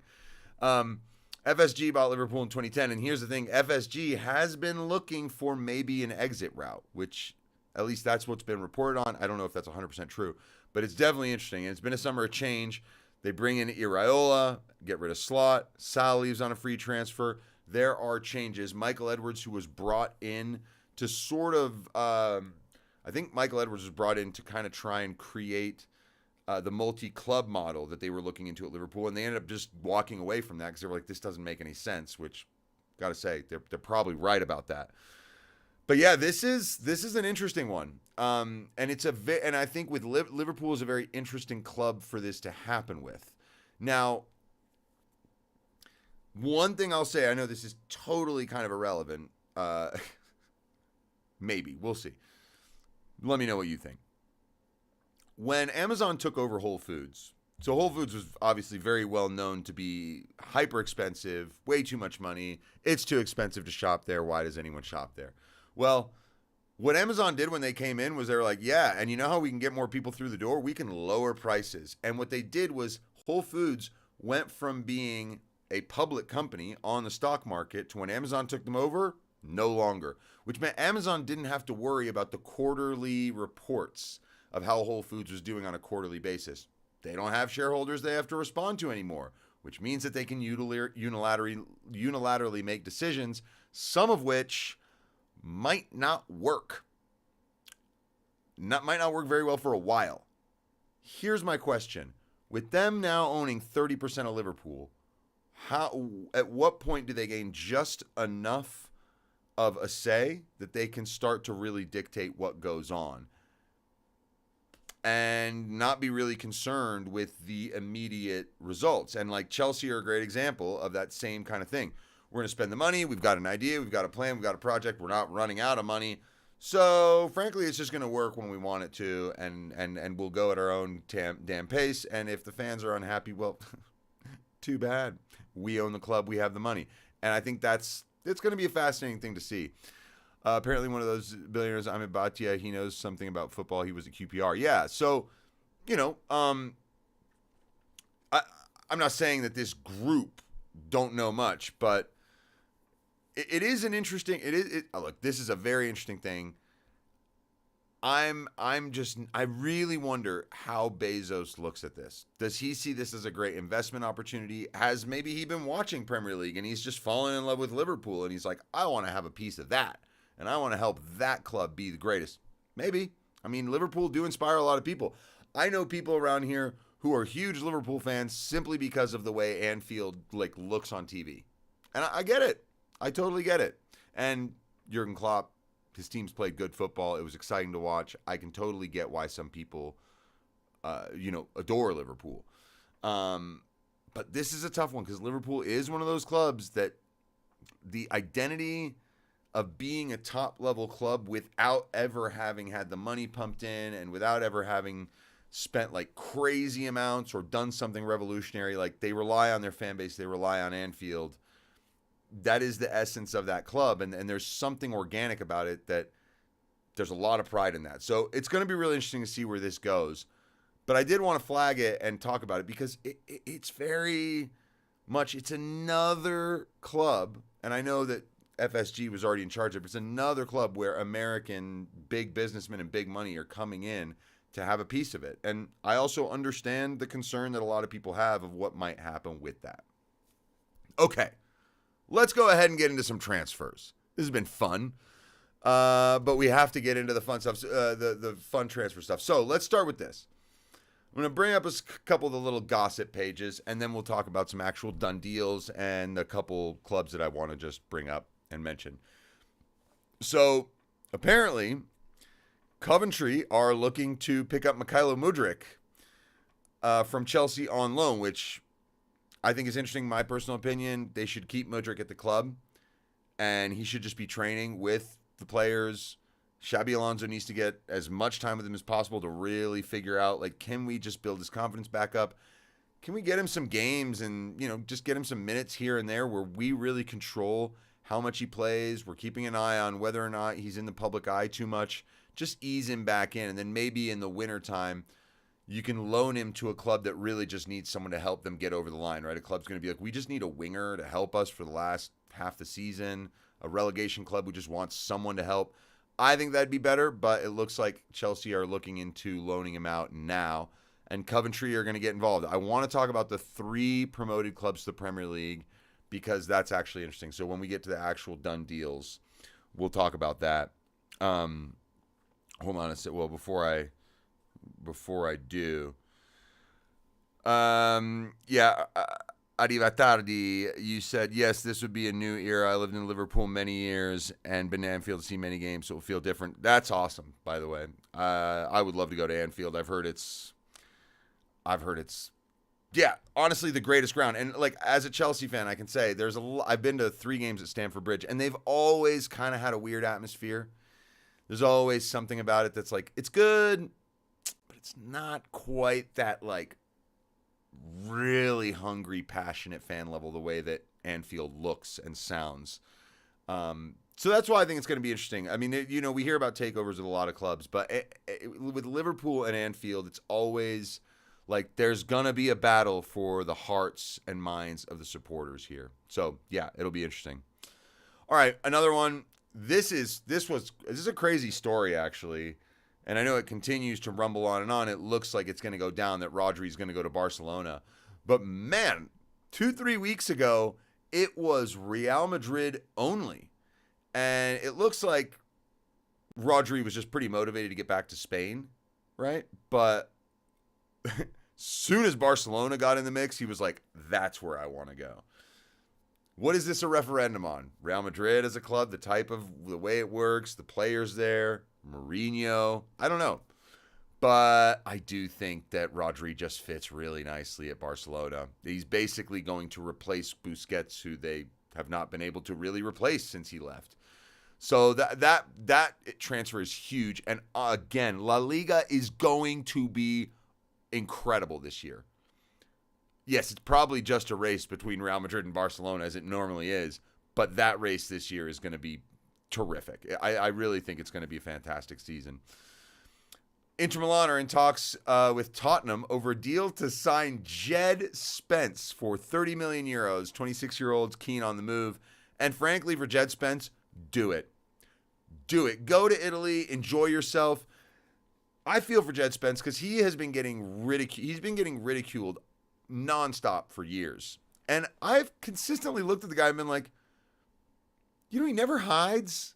Like, when Ange Postecoglou was Spurs manager, I remember seeing Jed Spence and being like, oh my God, like this dude, he's all right. He's a little rough around the edges technically, and sometimes he looks a little awkward, but my God, he is willing to pick up the ball in absolutely any position under pressure. And there's just something about him. And I think he was the most inspirational player for England at the World Cup behind Bellingham. I think that everyone else for England had games where they were okay, not as good. Okay, Harry Kane we'll put in that category as well. But Jude Bellingham and Harry Kane were like the studs for England, obviously. They were the ones that brought in all the goals. But Jed Spence, man, like his performance against France in the third place game was incredible. His performance against Argentina, absolutely fantastic as well. Was very, very good against Norway. And like the guy has been getting ridiculed in England for quite a while now. And I just, you know what? Like, good on him.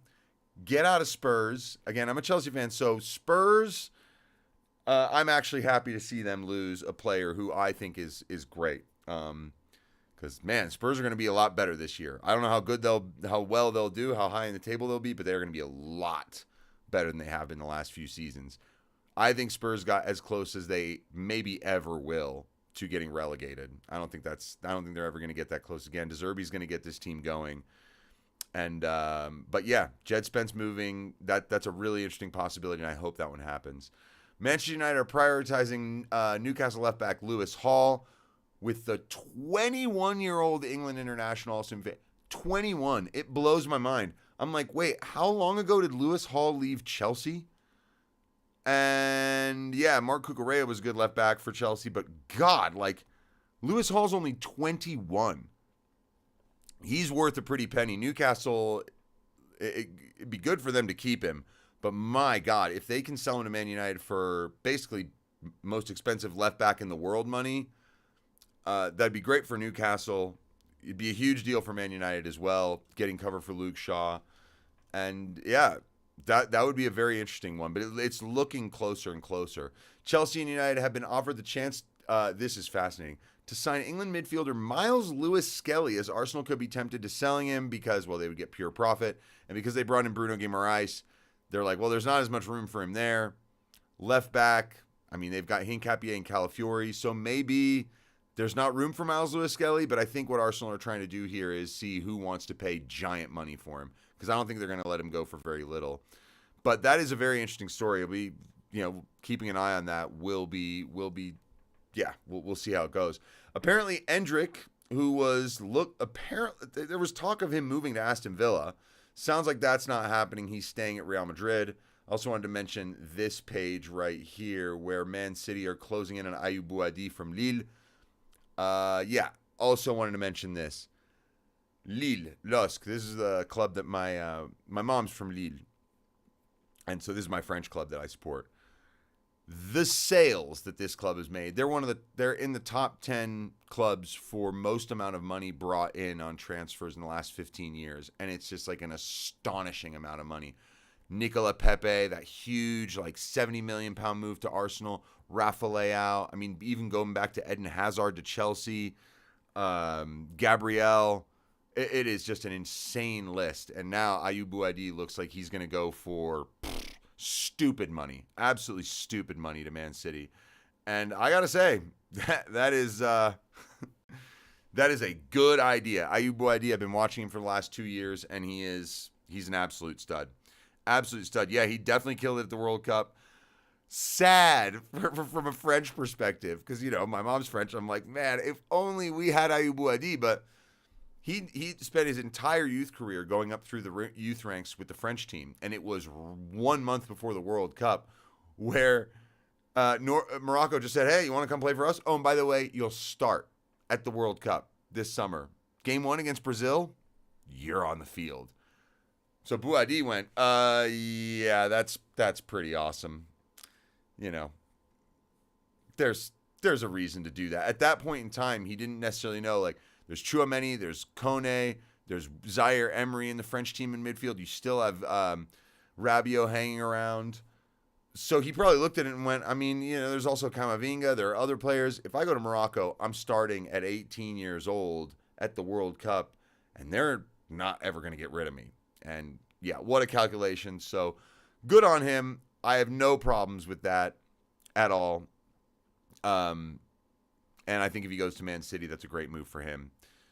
Real Madrid apparently are interested in Zubimendi now that they lost out on Rodri.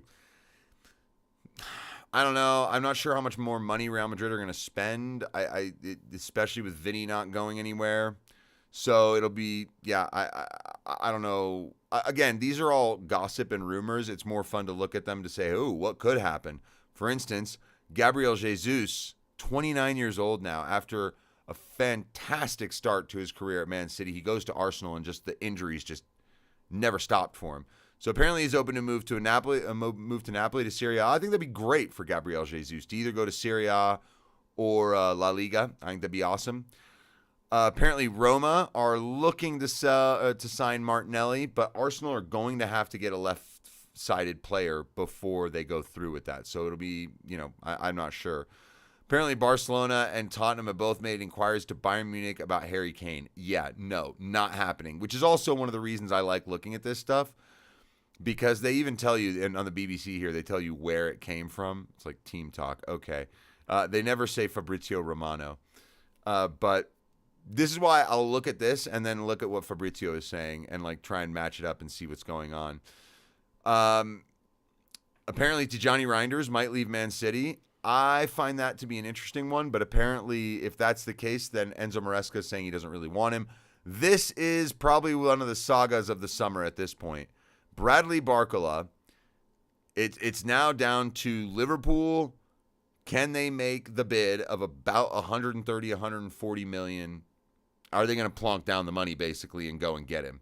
That is going to be crazy. So you're saying, why is Arsenal trying to sell Lewis Skelly? I don't think so. I've watched a couple of videos of people talking about this. It's not that they are actively out trying to sell him, but they kind of let the agent know, like, hey, like, we're open to it. It's probably going to cost a lot of money, but here's the thing. He is a youth player, which means pure profit on the books. That is probably the biggest reason why Lewis Skelly would be. The other thing is Lewis Skelly broke on the scene, not last season, but the season before last, and was utterly terrific, right, in Arsenal's season. He was absolutely fantastic. Last season, he did not play a whole lot. I was genuinely surprised about it, but it was Calafiori or Hincapié a lot of the time at left back, and the thing that Lewis Skelly was doing was starting left back and inverting into midfield.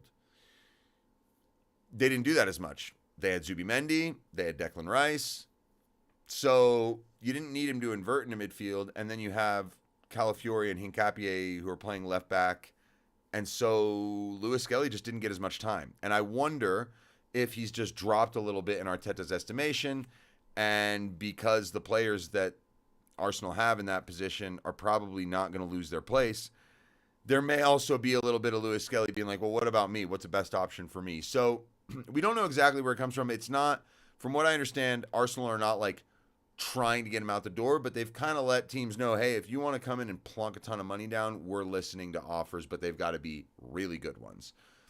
That seems to be what the case is there. I don't know how much I believe this. Inter Milan and Italy defender Alessandro Bastoni and Crystal Palace midfielder Adam Wharton remain in interest to Real Madrid. Yes, Bastoni has been talked about with Real Madrid. Adam Wharton is a weird one, but again, Mourinho, that is the type of player he would like. But yeah, very interesting. Adam Wharton didn't even go to the World Cup with England and could be on Real Madrid's short list. But this is from Fichajes in Spain. Who knows how accurate they are on this. Apparently, Pierre-Emile Højbjerg turned down the opportunity to join Newcastle. That is interesting. I think that says something about where Newcastle are currently at. That 31-year-old Pierre-Emile Højbjerg doesn't want to go there and get that contract. Where are Newcastle going? It doesn't look great at the moment. Man United are strongly considering a move for RB Leipzig defender David Raum after failing to sign Lewis Hall, apparently. Of course, the Lewis Hall thing we saw on the next day's gossip page. Reece Nelson, 26-year-old English. Can you believe Reece Nelson is 26? I remember when we saw videos of him, he was like 18, and everyone was like, oh my God, nothing's happened. It's crazy. Yeah, Premier League newcomers Hull have rejected a bid for Swansea City. Yeah, okay. Well, whatever. Masuaku leaves. Okay. And apparently Napoli have opened talks with Chelsea over Badiashile. And Matias Fernandez Prado, another player from Lille, is attracting interest from Arsenal and Liverpool. I would be willing to bet that is a non-starter. Not going to happen. Maybe Atleti. I'm not so sure about that either. But, yeah. So now let's take a look at done deals. All right, I'm going to refresh the page to make sure that we've got what we need here. There's a few interesting ones, and then I'll get into some couple specific clubs that I think are worth looking at. Said Barcola is just too expensive. Yeah, 130 million is a lot. It's a lot. That's it's Yan Diamande money. Here's the thing about Barcola. He is worth a lot. I mean, the guy is a lethal finisher. He's got so much pace. He's extremely good in transitional games, which Liverpool like to play. They love to be able to win balls and play in transition. I love Barcola. But 130 million, I agree, that seems a little bit much, especially when you've already got Isak and, Rio and Gamoa as well. I don't know about stunting his growth, but look, it'll be interesting. They've also still got Chiesa. So, all right. So going down this list, there's a few interesting deals. Last time that we looked at this, I pointed out the fact that you look around Europe, it's loans, and free deals all over the place because there's so little money. It's where there is actually money being spent that's more interesting than anything else. The Dwight McNeil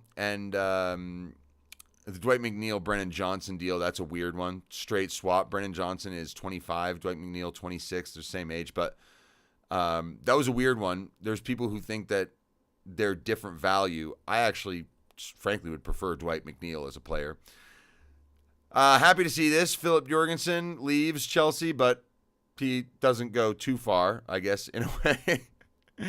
He goes to Strasbourg on loan. No, Mike Penders basically switched spots with Mike Penders, which is kind of hilarious. All right, this is a big one. Shea Charles, Fulham. Another big signing from Fulham. Get a 22-year-old midfielder from Southampton. I don't know much about Shea Charles, so that's going to be a signing that has to work for them. And Fulham are going to be an interesting zone. They've signed a lot of players. We've gotten a few from Real Madrid. Arbeloa is now the manager. This season could go any which way for Fulham. I'm curious about that. Ousmane Diomande, Sporting to Nottingham Forest. Another big deal. Is a good center back, Ivorian player, 22 years old. Should be interesting. You just said we just can't try to negotiate that price down a bit. Liverpool are definitely going to try and negotiate the price down for Barcola. There is no way that they're going to pay the 130 million, and I think they can wait because PSG are going to go ahead and they're going to sign Mika Goetz, the really, really talented Belgian player from Ajax. And they're also going to get Ferran Torres. And I think once they get those deals over the line, they'll be like, okay, we really need to get Barcola out the door. And that's when a deal around 100 plus add-ons is probably likely to happen. Moving on, there are a few other interesting ones. Hold on a second. This one's kind of fascinating. Manor Solomon, only $5 million from Spurs to West Ham. I mean, Manor Solomon came into the Premier League. I believe he first got a deal at Fulham, looked pretty decent there, then went to Spurs as a step up and barely played there. Now he's going to West Ham in the Championship, and that actually might be a fun season for the West Ham players. They still got Jared Bowen. They kept him. And there's a chance that they're going to absolutely walk the championship and have a lot of fun scoring a lot of goals. And so I don't think it's a bad idea for West Ham to spend a little bit of money on some decently talented players. The Israeli winger is good, and I think it's a good way to rebuild his career. This one's interesting. Ronald Araujo, loan with a £47 million buy option. Not mandatory buy option. I'm not sold on Ronald Araujo. There's a reason why he has not been playing much at Barcelona in the last 2 seasons. Partially due to injury, yes, but also Hansi Flick simply doesn't trust him. And I know Hansi Flick plays a crazy high line, and center backs have to have a very specific skill set to be very good at it. Inigo Martinez, who he had in his first season, Pau Cubarsí, they made a great pairing. But last year, after Inigo Martinez left, it was not Ronald Araujo who took that spot.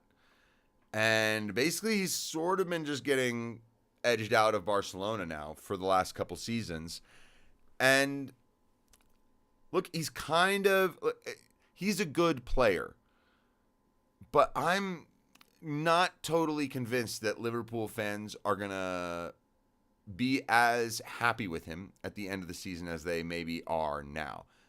I don't think he's going to be a massive flop necessarily, but I'm not sure he's going to be the unmitigated success that I've heard a lot of people think he's going to be. So this is an interesting transfer. I actually think that he'll spend the season on loan at Liverpool, and they will realize that $47 million is not money that they actually want to pay for him, and he will go back to Barcelona next year. That's what I'm calling. Could be totally wrong, but we'll see. This is an interesting one. Bara Sapoko Ndiaye, Senegalese midfielder, goes from Gambino Stars Africa to Bayern Munich. Why is this great? I love this because it's a player actually developed in Africa who is going to go to one of the big clubs in Europe. Why do I bring this up this way? Let me bring this in a little closer while I make this point. Okay. We saw some teams at the World Cup do well from Africa, and there was a lot made of it. People were saying, the African teams outperformed South American teams. Africa, football on the rise, and I hope so. I love African football. AFCON is one of my favorite competitions to watch. Some of my favorite players ever are African, right? But there's a little bit of an uncomfortable truth that I don't think very many people have mentioned. Look at the teams. Look at the African teams this past World Cup. They were more than half, and sometimes almost 3/4 of the team born and raised and developed as players in Europe. 1998 Morocco, 2002 Senegal, those had like 1 or 2 players that were from Europe in those teams. And now it's a lot more of the team. And that is like a little concerning. It's like, well, hold on. Is African football really going the right direction? Or is the diaspora that's actually developed in France, in Belgium, in Spain, is that where the talent is really being created now for Africa? And I just think it's kind of scary. So seeing a guy like this, I think, is absolutely fantastic. And it's great. It's only $3 million, but this kid, he's very, very young. He's only made 4 senior appearances, so we've never really seen him play for the national team. But I think that's a cool one. He said, yeah, Araujo's still only 27, so he's not totally washed. Oh, he's not washed at all. I'm just not convinced he's an elite center back that necessarily Liverpool want, right? Not washed. But I think he's probably a 7 or 8 out of 10 at best, right? You maybe have some games where he's feeling amazing, but I just don't quite think he is as good as Liverpool fans and the Liverpool will hope him to be. I could be wrong. Maybe the physicality turns out to be something that works so well for him. But either way, it's a loan, and Liverpool aren't stuck on the deal. So if it doesn't work out, it doesn't work out. He just goes back to Barcelona. Big deal. All right, this is interesting. This is one of the biggest transfers in Germany to happen between German clubs. And as a matter of fact, I think what we can do here is take a look at, so let's take a look at Bundesliga. Take a look at some of the transfers. So we have Facundo Medina goes from Marseille to Bayer Leverkusen. Interesting. 27-year-old. And then you've got this guy, Zenan Pejsinovic, German forward, 12 goals in 34 games last year. He's a German under 21, so he signs a 5-year deal with Stuttgart, who qualify for the Champions League. But then take a look at the rest of the money spent. This is money going out. And then another signing by Bayer Leverkusen, they went ahead and bought Miguel Gutierrez for $25.7 million. Gio Reyna leaves Mönchengladbach for Strasbourg. Peter Gulashi. Borussia Dortmund signing Konstantinos Karetsas for $25 million. And Juve signing, so that's a transfer out as well. Eintracht Frankfurt, Onyedika. But you're seeing these transfers. There aren't a whole bunch between German clubs, and very few of them are for any money. So this one right here, this is the second biggest transfer, the largest between two German clubs this summer. And it's for a young man for $21.5 million. I think that's fascinating. Stuttgart are probably looking at this and going, this kid, if he can help us and do well in the Champions League next season, you can sell him on for big money in not too long. I think that's absolutely part of the calculation. And it is to me very interesting to see the way that these deals are getting done in between teams in leagues. I think that's really, really fascinating how much money is spent in the leagues. For instance, Chelsea, they signed Pep Chavarria. He was valued at like 15, 16 million at the beginning of the transfer window. And then when Chelsea came in, all of a sudden the price went up to like 40. Chelsea were able to get him for 16, so they were able to get him for the market value. But you can see how the transfers going into the Premier League, huge. Out of the Premier League, not that big. And through other clubs in Europe, not big at all. PSG paid $8.5 million for Lucas Digne, another player who went from Lille to the Premier League, by the way. Trevor Chalobah, this is a big one for Chelsea, and a sad one, I have to say. Trevor Chalobah is a model professional, fantastic guy. I'm disappointed Chelsea eventually let him go, but for him it's good too. The club has kind of been, how can I say, just haven't really given him the full respect he deserves, I think, as a player. But Chelsea have just gone ahead and scooped up $25 million for him, and he goes to Como. Why would you not want to go there? Right? In Italy, it's a fantastic place. Fabregas is the manager, a club on the rise. He's going to play Champions League football. So congrats to Trevor Chalobah for getting that. We'll get into Hull City in a little bit here. Idrissa Gueye leaves Everton, and I think we're pretty much caught up. Thiago Almada leaves Atleti to go to River Plate. It's a big amount of money for River Plate to spend on bringing a 25-year-old back to the club. I think that is interesting. Obviously, this is a huge one. Bruno Guimaraes, that helps Arsenal a lot. I think before this signing, I was looking at them going, I'm not so sure. They still need, I think, a center back, but Arsenal are in perfect position to really, really go and defend their league title. Okay, Sasa Lukic. I like this player. Very, very good Serbian central midfielder. Tidy on the ball. Very good passer. Leaves Fulham to go to Ipswich. Now,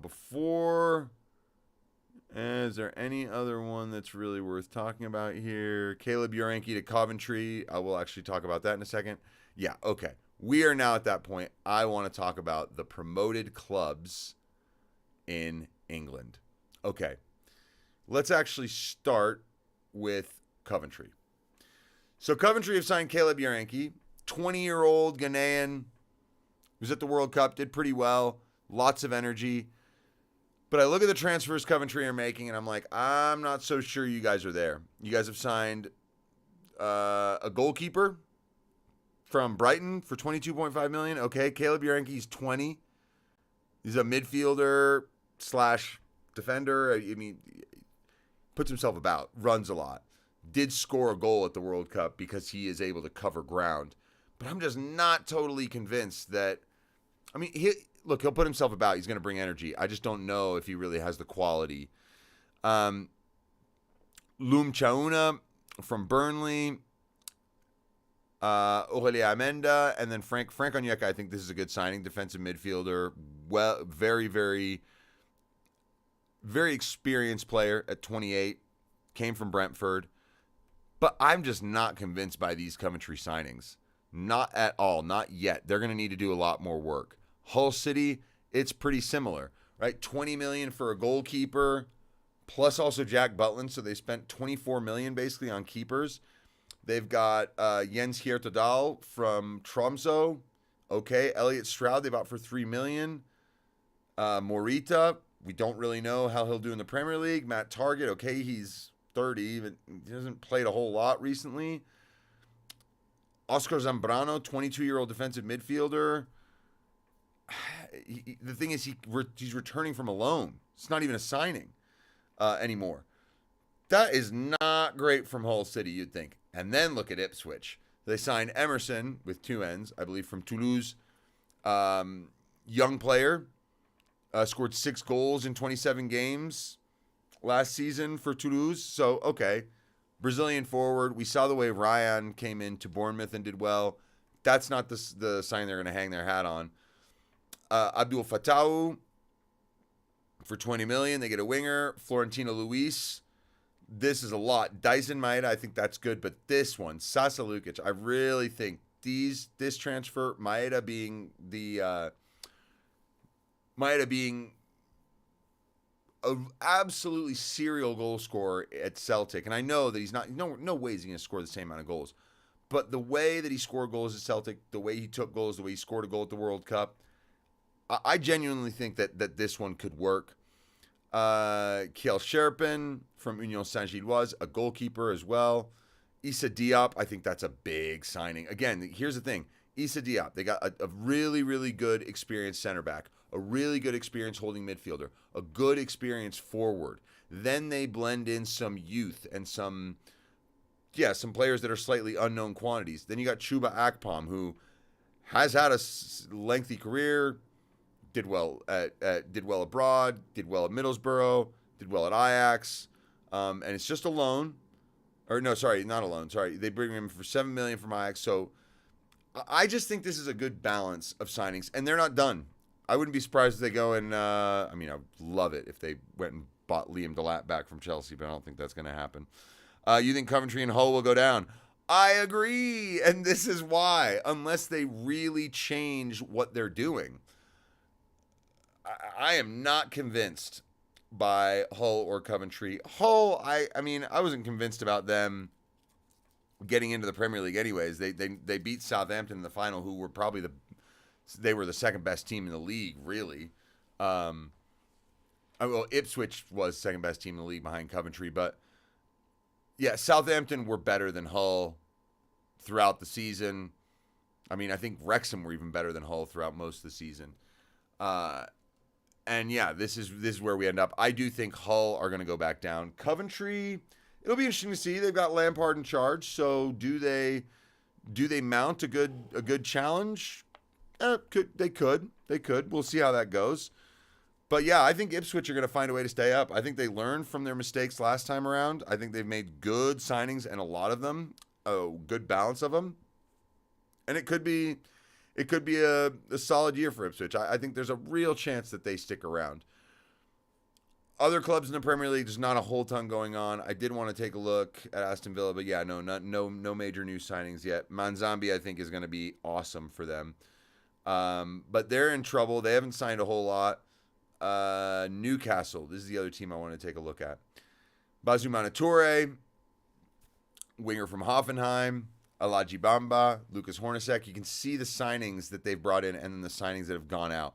Gordon, Guimaraes, Sandro Tonali. And if they lose Lewis Hall, it's going to be basically a complete reset.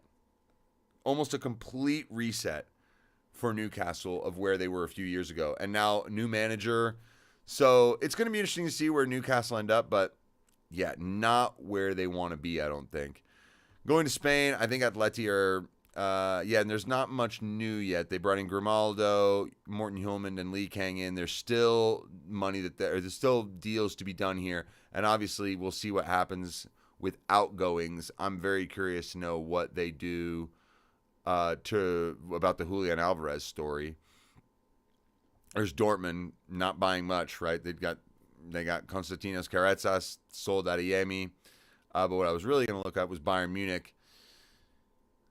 This team doesn't need a whole lot, but I do think there's still some business that they're going to do before the end of the window. So it'll be fascinating. And PSG, we'll take a quick look at them. Yep, they've finalized a deal for Magnus Akliush. What a player, by the way. So yeah, these are transfers that are done so far. Is there a club that you guys want to take a look at in particular? Is there anyone you want to see? Let's see. Actually, yeah, Juve are an interesting one. Dusan Vlahovic is going to leave on a free transfer, by the way. That's kind of crazy.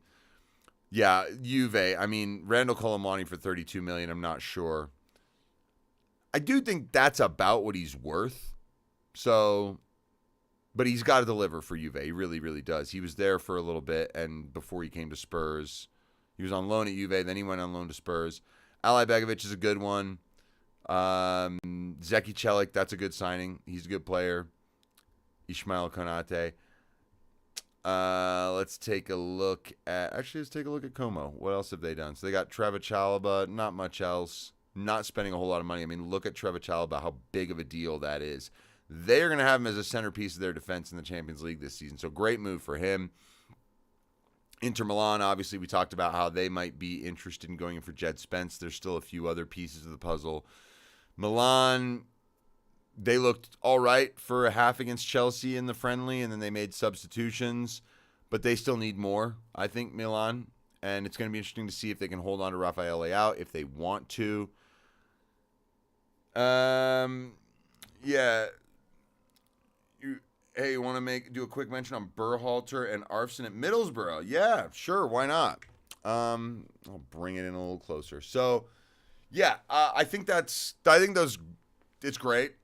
I think it's actually smart when clubs go and they're like, you know what? If we bring in a couple different guys who are from the same country, they're going to assimilate quicker. They're going to be happier. It's going to be all good. I believe that not only Arfsten. Come on, Killian, watch out. You keep stepping on stuff. Yeah, I've got these two cats right here. They're chilling with me right now and trying to think Usman's sleeping, but Killian's ready for me to jump up and give him more food. Okay, so yeah, what do I think about those? Look, I have to say, what a year. What a year for Max Arfsten. A year ago, he was playing in the Gold Cup with the U.S., and he was a player I had never heard of before. So I don't really follow MLS. I don't have the Apple TV. I don't have the Apple TV subscription. There's too much football to watch. I try and stick with that. I try and stick with the stuff that I already do. And I don't know, going out of my way to watch the MLS is just not something I do often enough. So I didn't know Max Arfsten. And I was like, all right, kind of cool, decent player, performed well at times for the U.S., didn't get very many minutes, I think like 3 minutes total, garbage time in the Belgium game at the World Cup. But what a year it's been for him, and he owes a lot to Pochettino for... Because, look, a guy like that, whether he's playing well for the Columbus Crew at MLS, no one's going to care. It's when you get some international appearances, you get some minutes, and you get some recognition. That is why Berhalter and Arfsten have both caught attention from England. And, I mean, Jordan Morris was already... Aidan Morris was already at Middlesbrough. So now I guess they put them together.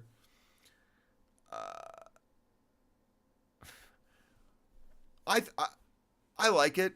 I think Berhalter is a very interesting player, especially in England, because, okay, I don't think he's brilliant, but my God, the set piece delivery on that kid is exceptional. It's really, really, really, really good. So that'll be useful. I mean, in England, that is valued, very much so. Also, Berhalter just has an edge to him. You know, in the match against Belgium, he came on when the U.S. were down 2-1 and like he started to bring something, and then the U.S. gets scored on the absolutely horrific goal where Matt Freese came out and made an absolute mess of it, and they go down 3-1. The only spark that was there was Berhalter in that last bit of time. And it's because he is a little bit of a dog. And so I think there's something that I think he will fit. Arston, it's more the fact that he is a left back, wing back. You can maybe play him as a winger. And I think in the championship, he's a perfectly adequate player. Do I think Arston is good enough to be a Premier League player? Currently, no. Same thing with Berhalter and Aiden Morris as well. But if they're really cutting their teeth in the championship, and if they can, because Middlesbrough are a good club. If the right things happen for Middlesbrough and they can get promoted and these guys are part of it, that would be huge for the U.S. to have three guys who are important players in the future of the U.S. national team. How key of a role will they have? Will they be starters at any point? Not sure, but they'll be a part of the squad, especially since Pochettino's sticking around and he likes them. So I think it's great. I'd like to see more of this. I am not a person who believes that MLS should try and keep its best young American players. I think they should absolutely go to Europe. I think what MLS can do is try and be one of the more dominant leagues in the Americas in terms of being able to sign top players from Ecuador, Bolivia, maybe even Brazil and Argentina, because there are a lot of the fan bases here in the U.S., a lot of the MLS fan bases, they are also Latino and they like players like that. And then I think promoting players from within and being able to sell them off. And then doing the incredible deal that the Rapids did. I did a short about this. Lucas Harrington, the Australian 18-year-old who played at the World Cup, the Rapids bought him for, I think it was like $800,000 back in January.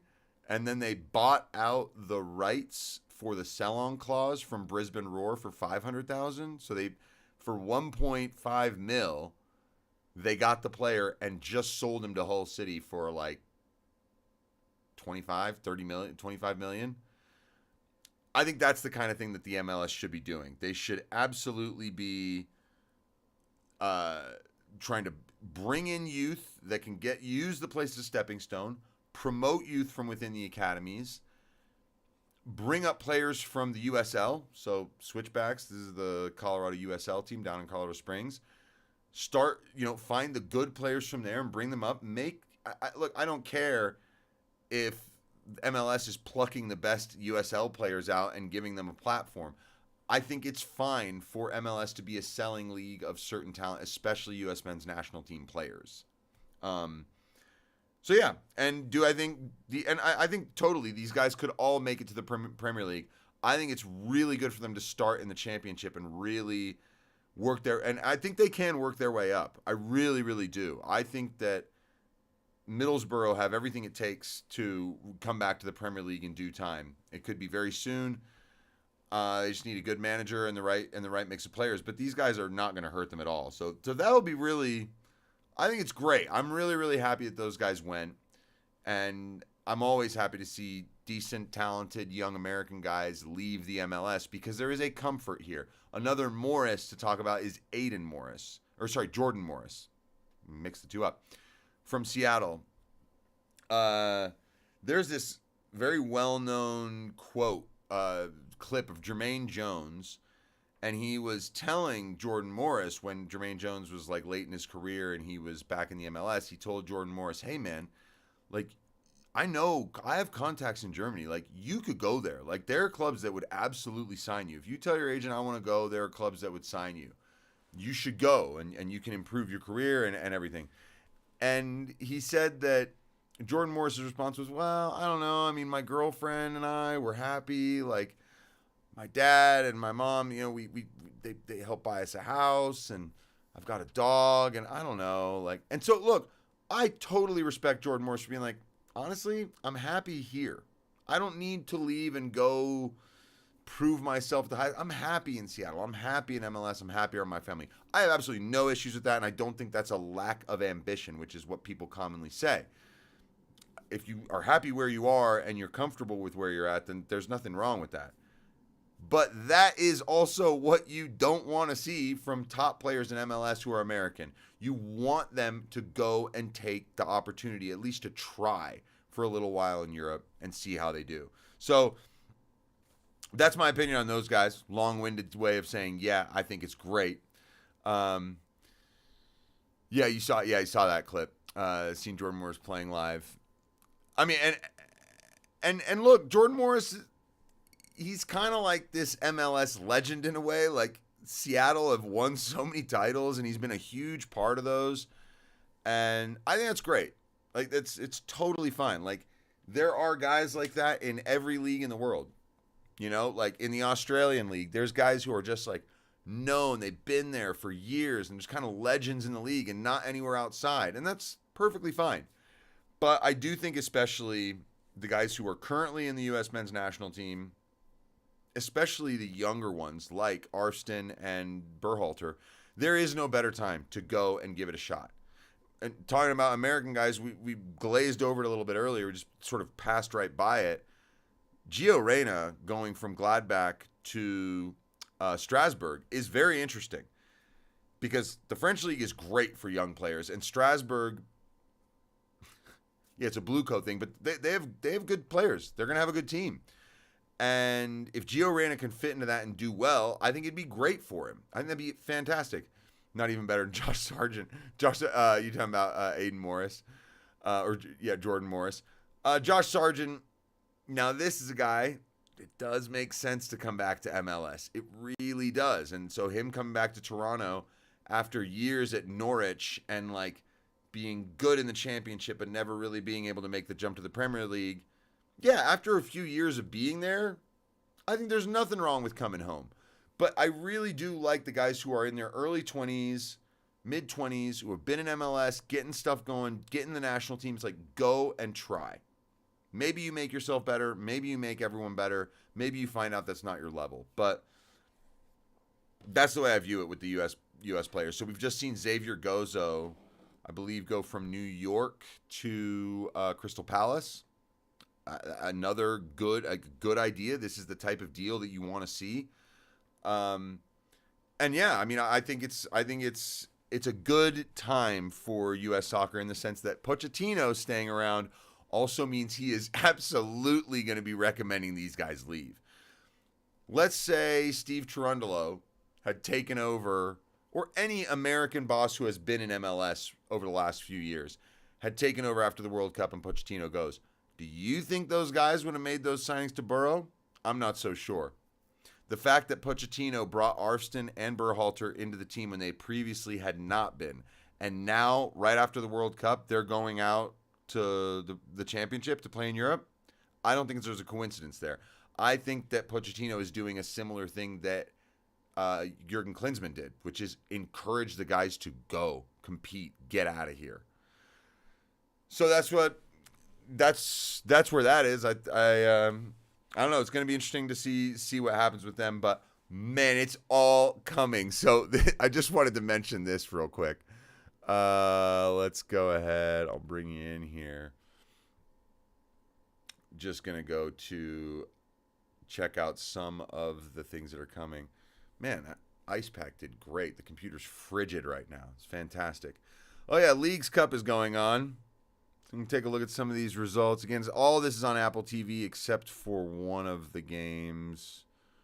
I don't know, but Mexico's running the table right now. They are doing really well in a lot of these games. Looks like actually MLS has had a decent night.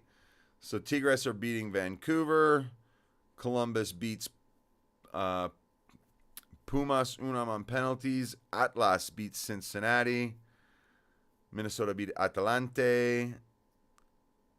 Pachuca beat Charlotte. And Real Salt Lake beat Juarez. The reason I wanted to bring this up and show it was some of the games coming up.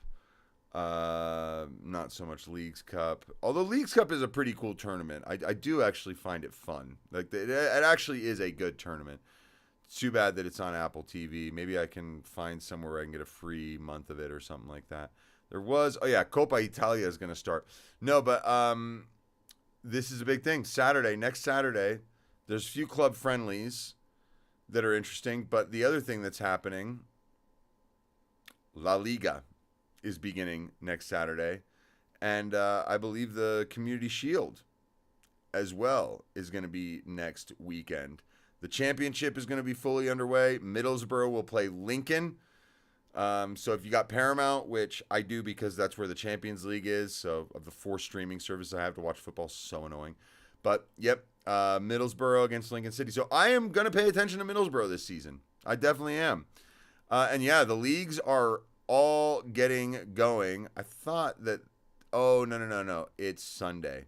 Sunday is the Community Shield. Yep, Arsenal, Man United, and Arsenal against Man City. We'll get to really see what's going on there between those, how those two teams get started. Absolutely fascinating for sure. Oh, and one thing, I want to close with this. Liga MX, no pro rel. I mean, this is absolutely shocking. So we'll take a look at what Inside World Football say about this. This is bad. This is really, really, really bad. There have been players and teams protesting, basically not playing the first few minutes of a game in protest, sort of stopping the ball, just kind of passing it around with no ambition. And they're protesting what happened here. So Liga MX has confirmed there will be no promotion or relegation with second-tier Liga Expansión in 2026-27, cementing a franchise-style model that pulls Mexican football ever closer to its neighbor MLS. Now, this happened a few years ago. Obviously, pandemic. Once again, the pandemic used as a reason to just totally destroy real tradition of what goes on in the name of money. I get it.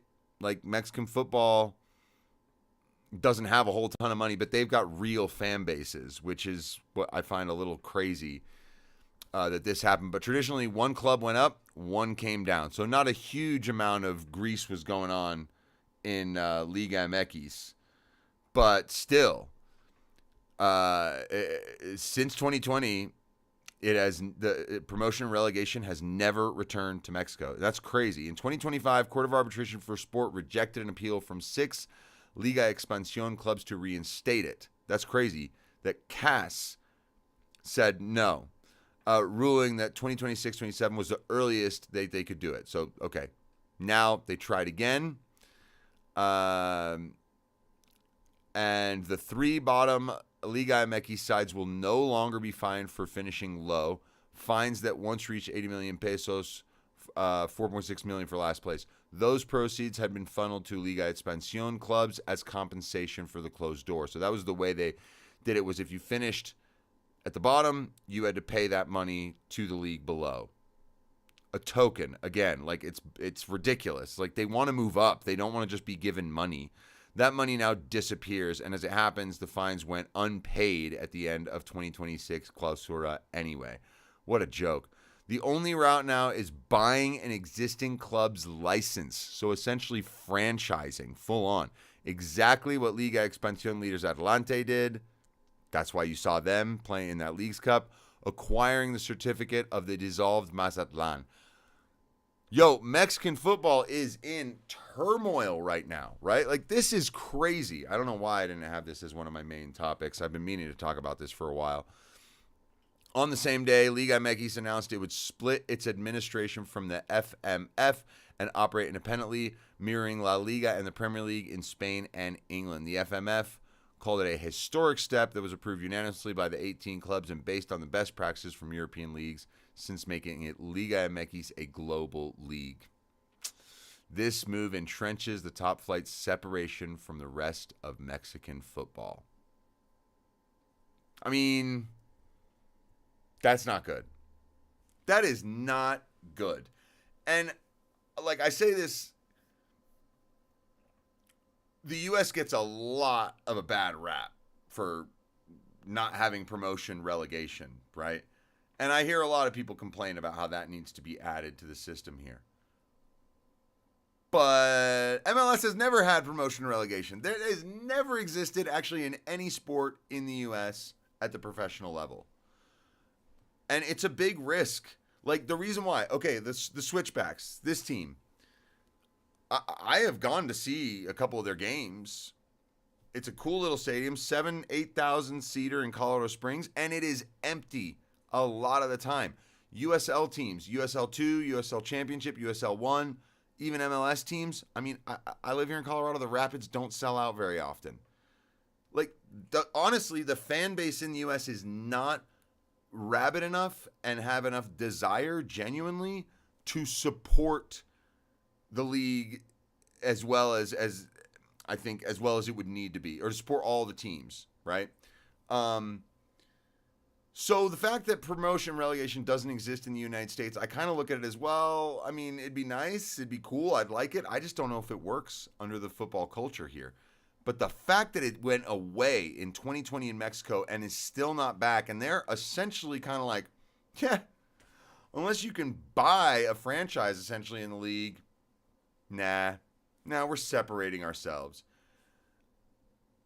And that's Mexico, right? With the Azteca, Casa de Futbol, all this idea of tradition and deep desire to keep, like, this kind of thing is happening. And Mexican football, it has been on the decline.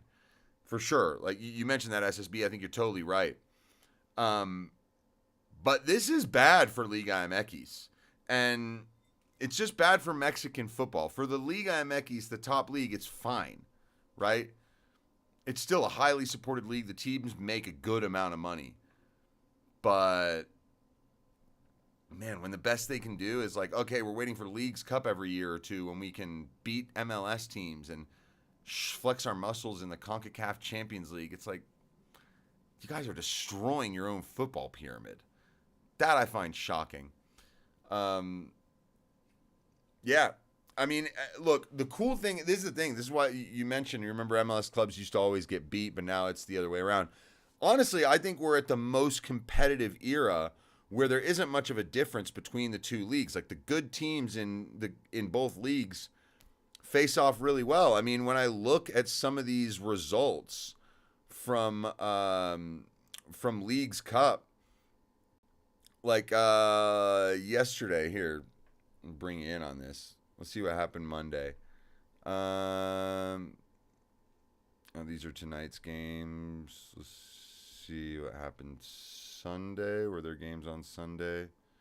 Yeah, Sunday. Seattle beats Querétaro 3-0. Cruz Azul beats NYCFC. Philadelphia Union beat Necaxa. Chicago Fire beats Santos. Nashville crushes Atlético San Luis. This is good night for MLS, but then Club America, actually, this was interesting. Club America go into Portland and beat Portland 3-1. And I forget who it was. One of the Portland players said that the atmosphere was, and I quote, shit. I've never seen anything like it, he said. Because the Club America fans completely took over the stadium. And he's like, wow, how is this that at a home game, there are more Mexican fans here? Well, it's because Club America are like the biggest club. You'll find them everywhere. But yeah, I mean, it's interesting, right? You're seeing a lot of the MLS clubs getting the results. Let's actually go ahead and take a look at Leagues Cup standings. Leagues Cup. So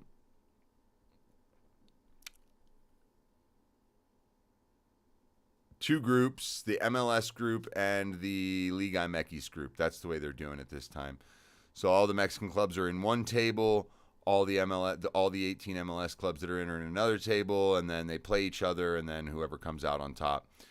But if we look at the matches, I really do think it's been a pretty even spread. Monterrey beat Inter Miami. León beat Orlando. Juarez beat Vancouver, but then you got other results. LAFC winning, Philadelphia winning, Seattle winning, Cruz Azul beat New York. And then we saw a bunch of those other games the other night that were victories for MLS teams. So I think what's great about this, like, this is an awesome tournament, and I think it's really cool for it to happen on an annual basis. How important it is, I don't know. I mean, I think it's fun, but that's pretty much it. The highlights are great, though. There's a lot of fun stuff. Leagues Cup has way too many empty stadiums. Well, that's the key. Is it's just kind of like a token tournament. Infantino promised this to Mexico. I see the Mexico wanting to join CONMEBOL. Yeah. So we were talking about that earlier, right? That Mexico, I think Mexico for a long time have wanted to be part of CONMEBOL because they were always wanting to be part of Copa America. And instead they were part of Gold Cup and they didn't like it and they knew that they could make more from Copa America. But look, all of these things happening, they are a clear sign of some of the issues that are happening in the world of football right now. Mexico going the way it is. Frankly, Brazil. I've been paying attention to there's some guys I follow, soccer guys who are down in Brazil, and they were saying like, they talk to guys at Brazilian clubs right now, and those guys are saying like, kids don't play in the street anymore. Like they're all on their phones, they're all doing TikTok, they're all like, they're into making music and trying to get famous, and fewer kids are actually playing the game anymore. So like, it's amazing, but you can the culture of a sport can deteriorate in like very strange, slow, sinister ways. And you wonder, like, what is going to happen with some of these teams? Don't know much about Mexican football. Never really watched it before. Just know that Chicharito went to USL team in Dallas. Yeah, he did. Oh, Chicharito. Oh, my God. He was great during the World Cup. He's awesome on TV. Love him. Love watching him. But, yeah, Mexican football is cool. Liga MX is fun. It genuinely is pretty fun to watch. Like the atmosphere in the stadiums, the light, the pitches sometimes are like, they look fantastic with these weird blotches of different green and stuff. But it's fun. It's fun. I just don't know if it's the absolute highest quality.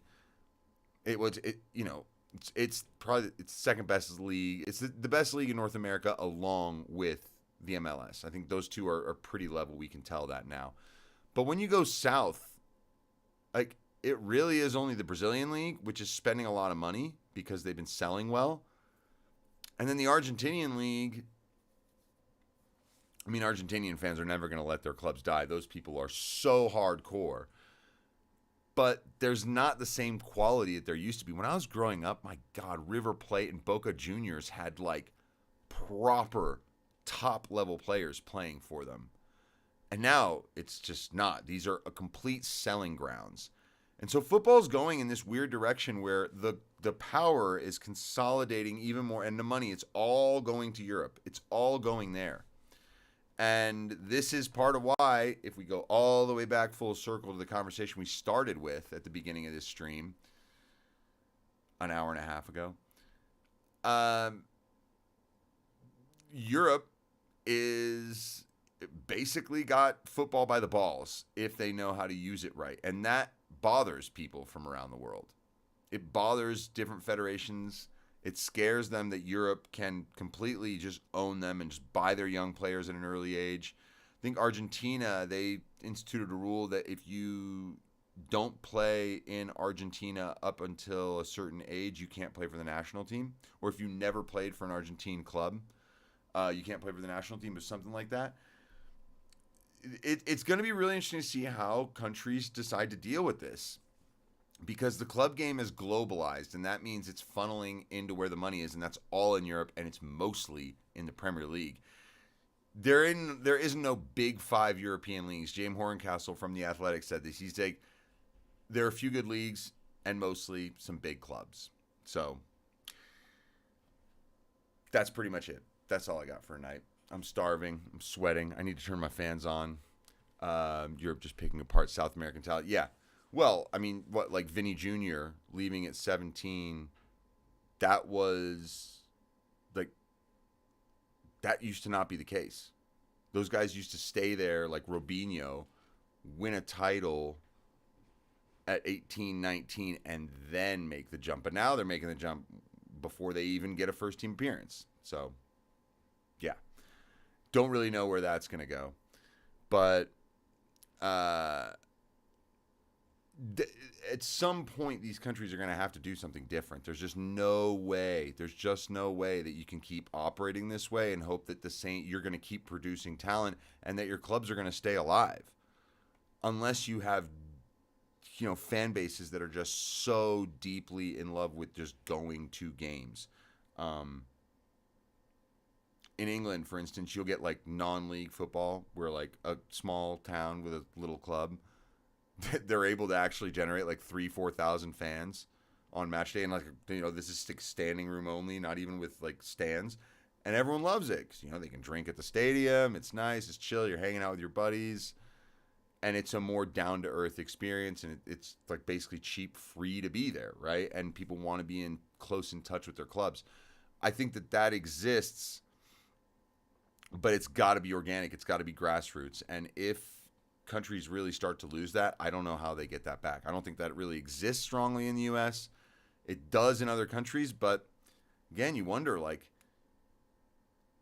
if you're not seeing the stars, the rising stars from your country playing for your teams, and you're just seeing foreigners come in or the old guys that went to Europe and failed, is that as interesting? Do the fans keep going? I think if they love the club, yeah, but if not, not so much. Yeah, well, I think this is where we'll call it. SSB, thank you very much for stopping by again. You're making this a regularity. I love it. I really appreciate it. And arriva tardi alla festa di. I know you said you were from Liverpool. I think that's right. Either way, thank you very much for stopping by. This is your first time here, and I believe, and very excited to have you. Thank you very much for jumping in with the comments, and we'll do this again soon. Minimum weekly, probably every Sunday. That's when I will definitely be doing streams. Probably Saturday nights as well. Hopefully after Champions League games in Europe. But our high school season, high school team I coach, we've just gotten done with tryouts. We're going to start training, and that's every evening. So 5 days a week, I'll be training the boys. So I don't know how often I'll be able to jump in off Champions League games, but thank you very much. It's a lot of fun.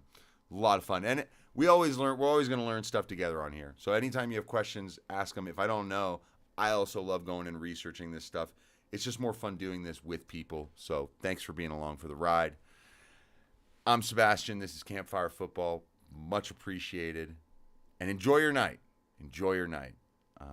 Go watch some Mourinho documentary on Netflix. That's exactly what I'm about to do. I'm going to get some food, watch episode 2. All right, y'all. Take it easy. Got to turn the fans on. I'm sweating. And I got to feed the cats. They've been scratching all the last 20 minutes. They're pissed. All right, guys. Until next